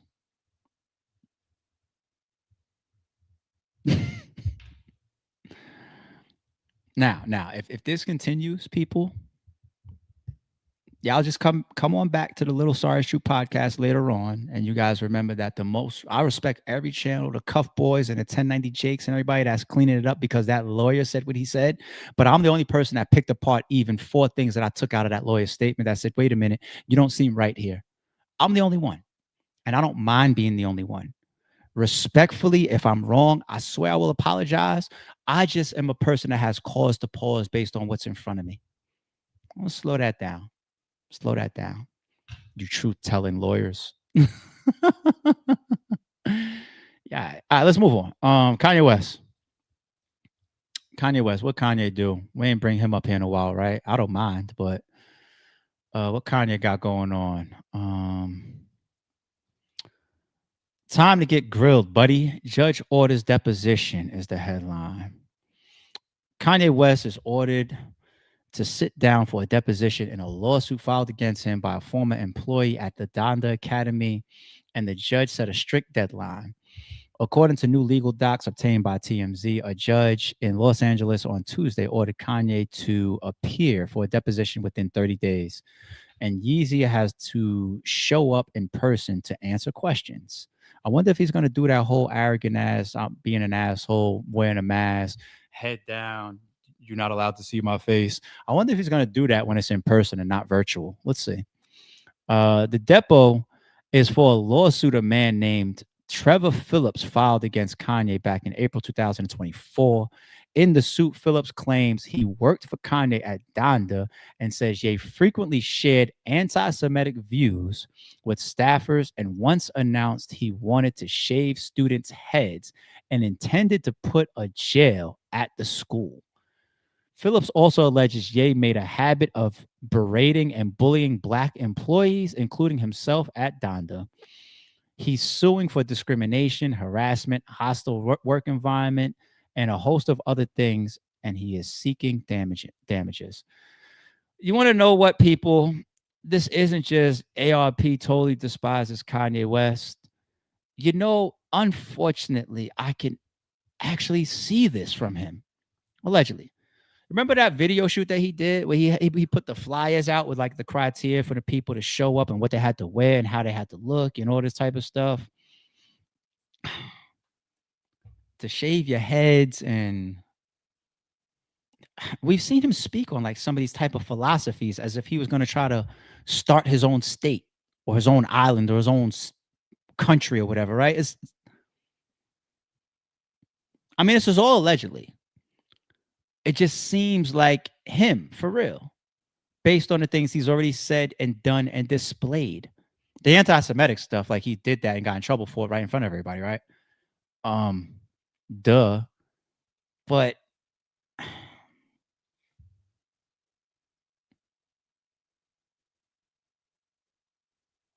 I just see it.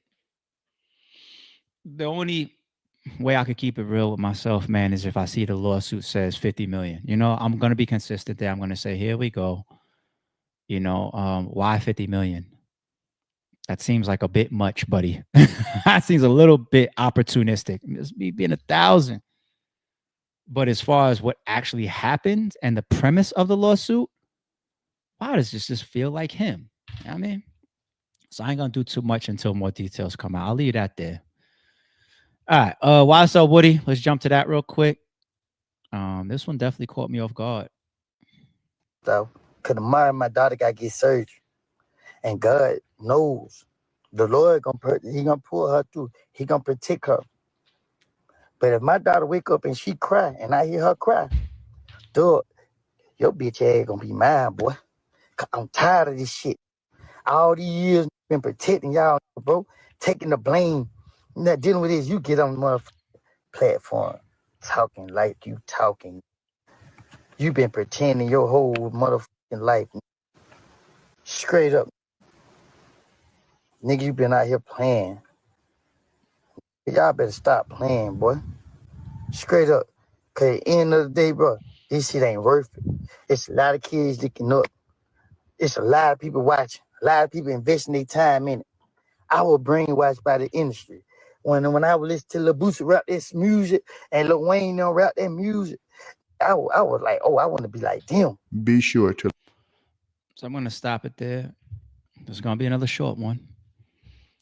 Prayers, of course, for the man's daughter. Of course. I don't know what that's related to, but prayers for children going through stuff always, right? And I think that people, when they're going through personal stuff like that, especially if you see a loved one going through something, you know, it becomes like the paid in full moment, right? You know, he lost his nephew, and while he's sitting in that classic scene, stewing and crying, he's like, anybody that owes me money, looks at me wrong, says something wrong to me, that's it. You're gone, you're dead, right? Like we say all the time up here, art imitates reality. Okay, that paid in full scene is the only thing I could equate to like what happened right there with Woody. You know, it just so happens, ironically, he's in a car. Look at that. I'm doing this all by accident, freestyle, people. Ironically, he's in a car. So emotional. You're going through something possibly with your family. But then later on, Woody, you say, none of this stuff is worth it. If Woody is a person that has the reputation that he has, and he's in front of everybody on the internet turning over a new leaf, getting into making legal money and being positive and promoting nonviolence, and none of this stuff is worth it. When I was in the industry, I was tricked by it. Then stay there. Because earlier in the video, when you say, if things don't go the way I want it to go with my family, young thug, your ass is mine, that sounds like violence to me. You know? So I hope that Woody stays on a certain path towards growth. All right? Stay on the growth path, homie. You know, the threats back and forth, you know, to people that I really feel can or would like or wouldn't mind doing something to each other, that's not good. I know a lot of the internet always boo-hoos after somebody gets hurt. Let's do it now, homie. Why send the threat? Don't send the threat. You know what I'm saying? Thug already got enough going on. You're having your retribution within itself, right? You know, let's leave the violence out of it, homie. You know, because you just said it's not worth it. I agree. All right. Shout out to him and prayers to his family. I want to keep that one short. Staying all in the theme of the Young Thug stuff, though. Look at this take. Quake says hip hop lost authenticity after accepting Rick Ross despite being exposed as a correctional officer. I believe that when Rick Ross, aka William Roberts, the rapper, got outed as a correctional officer and nobody cared, everybody still listened to his music. Everybody was still bumping him. Diddy, Jay-Z, French Montana, Lil Wayne, Drake, whoever got closer to him, and he just got hotter after the correctional officer stuff. And this all happened in 2008 when he was exposed as a correctional officer. but that didn't destroy his career. It made him hotter. So after that moment, in my eyes, is when hip hop's authenticity didn't matter anymore, because you got a rapper who took someone's whole identity, Freeway Rick Ross, the real drug dealer from California, took his name, his lifestyle, his story, and has a history of being a correctional officer. So here's the real question that I have for you guys on that one. Okay. It isn't that it lost its authenticity at that moment, because we've had, for lack of better words, fake studio rappers way before Rick Ross, right? So let me take that question off the table. What I really want to ask y'all is, doesn't this prove what we are asking from Young Thug? Doesn't this prove what we are asking from Drake? Doesn't this prove that making good music trumps everything, and people just purely put the entertainment in the driver's seat? Isn't that what we really are proving? And that's cool. That's cool. You know, stick to that. Give me the music. How I feel about you in real life is whatever, but you could trump all of that with good music, and let the me's or whoever's of the world walk around the earth feeling however they feel. Put the music out. Rick Ross, I believe that you 100% backwards for portraying what you portrayed, and then to come out with the correctional officer shit. 1090 Jake's video put the footage up when he was going through his graduation and all types of shit. We watched how Rick Ross handled that moment. First, he started lying. Then he half accepted it. Then he kind of 70% accepted it to keep it real. I hustler, whatever. This is my work and my mojo. It is what it is. But if he drops an album today, I'm buying it, because the man's music is crazy.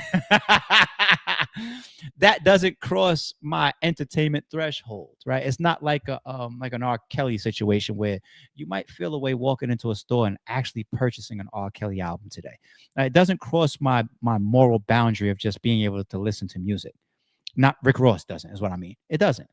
I can't never listen to Rick Ross no more, because I found out I never banked on how much street he was anyway. It was always the music from the beginning. I didn't stop listening to him because you know what I'm saying? Like, it is what it is.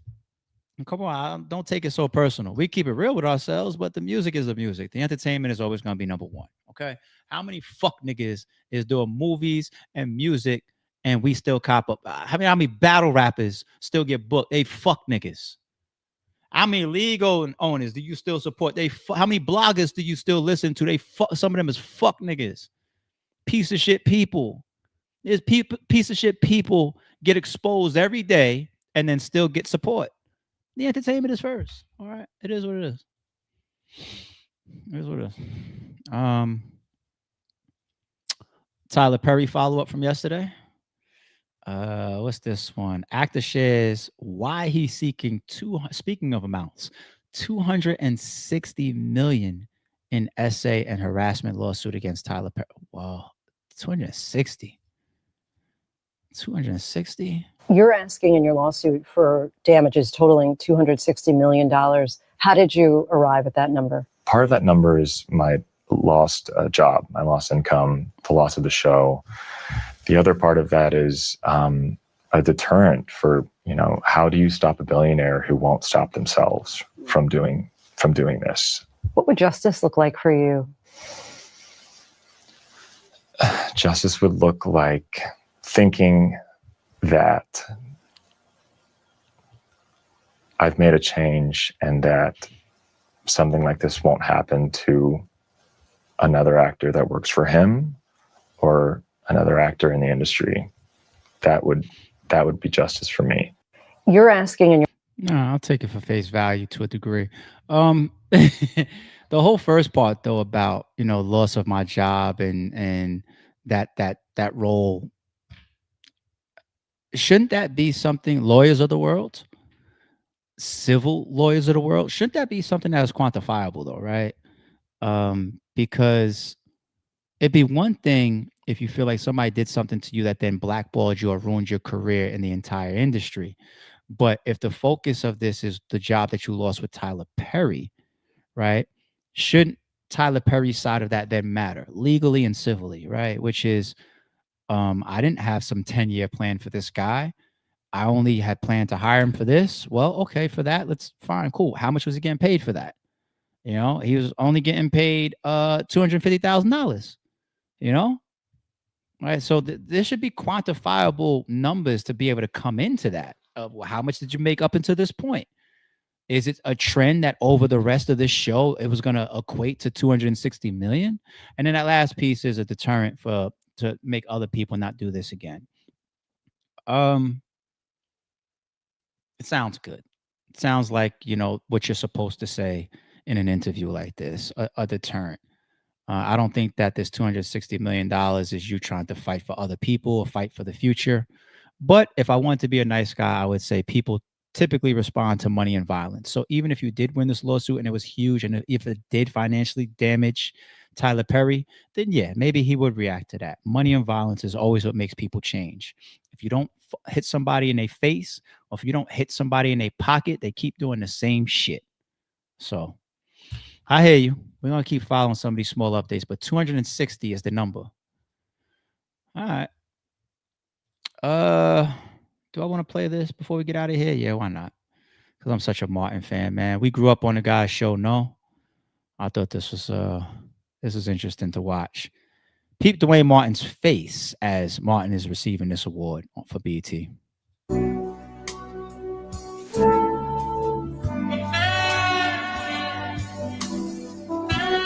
me chill on the rest of the music there. Look at his face, B.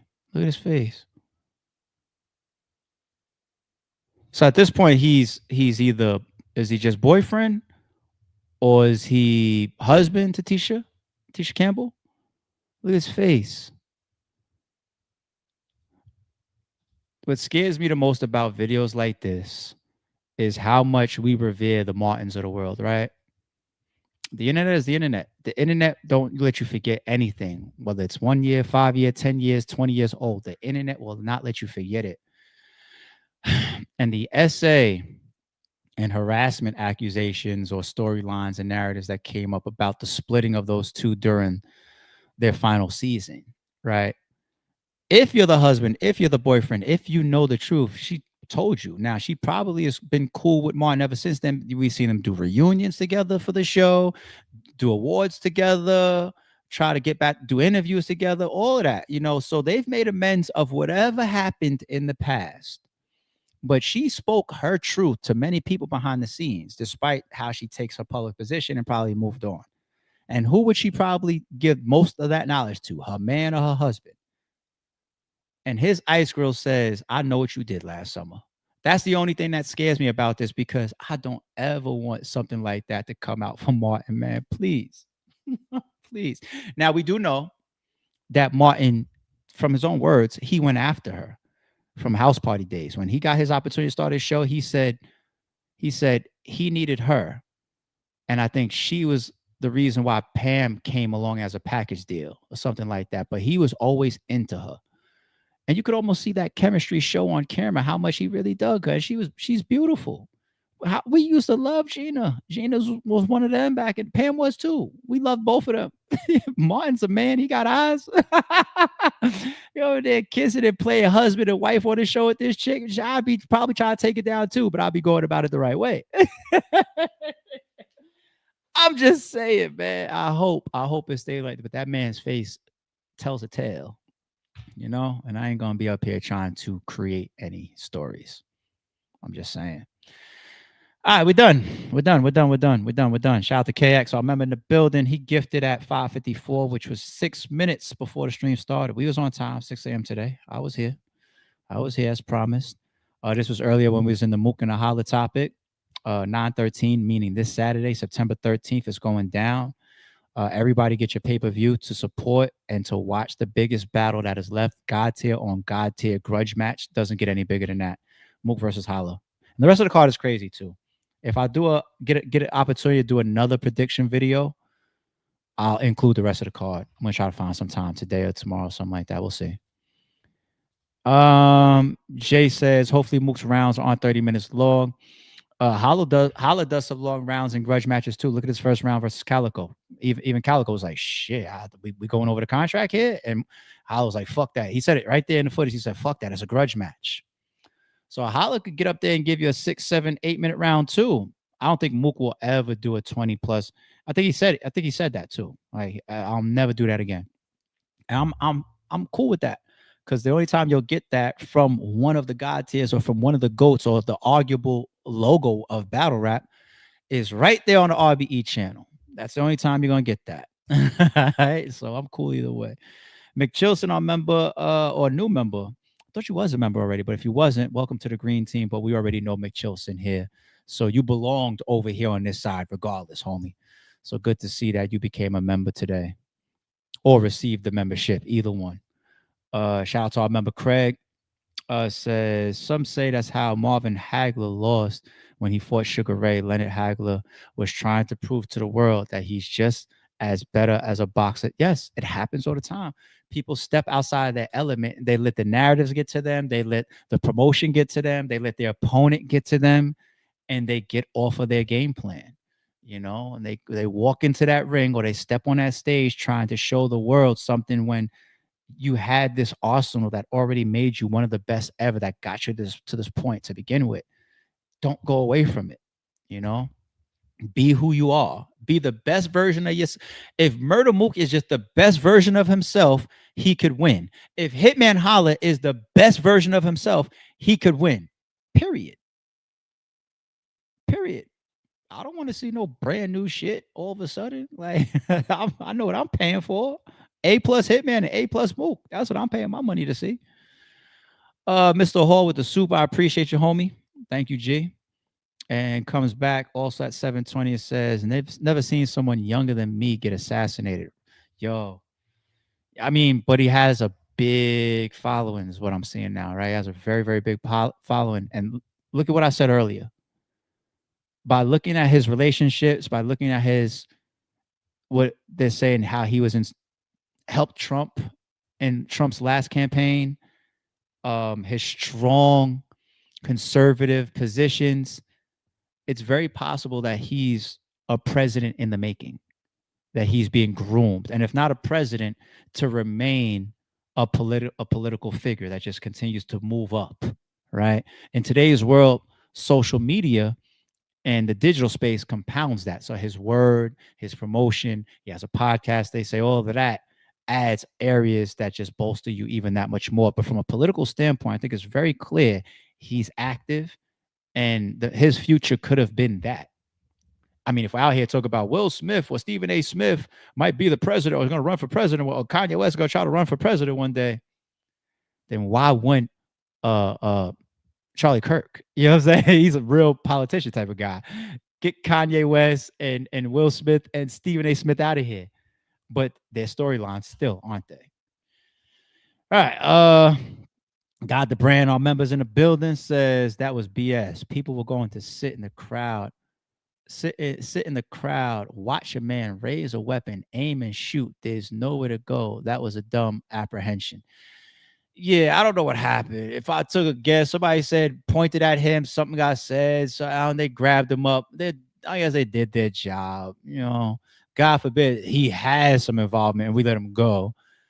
The police officers ain't going to sit there and try to apply all this logic as to why this probably ain't the guy. They're going to arrest you. And if it's not you, they'll let you go. You know, it doesn't make sense, though. It doesn't. There's even a smaller delay in the shot versus the impact. It's fast as fuck, but there's a smaller delay, which shows even a little bit of distance between the shooter and down there on the ground. And even a shot like that coming from the ground isn't easy, right? It has to have a certain trajectory, kind of, right? I'm not a sniper. I'm just using logic, and I've shot rifles before. I've shot scoped rifles before. If I was laying somewhere steady on a tripod, you know what? Let me stop. Let me get out of it. Let me get out of that. You're about to get me in trouble. Chill. No. I told you what's up. I must have did something on one of my blogs, and I got into a rant about something. And Disaster, y'all know Disaster, the battle rap. He called me. He was like, "You military, ain't you?" And I was like, "Nah, I ain't no fucking military." He's like, "No. You do some shit. You say you're fucking military." I was like, "I'm not fucking military." So I get away from that shit. I know. I'm chilling.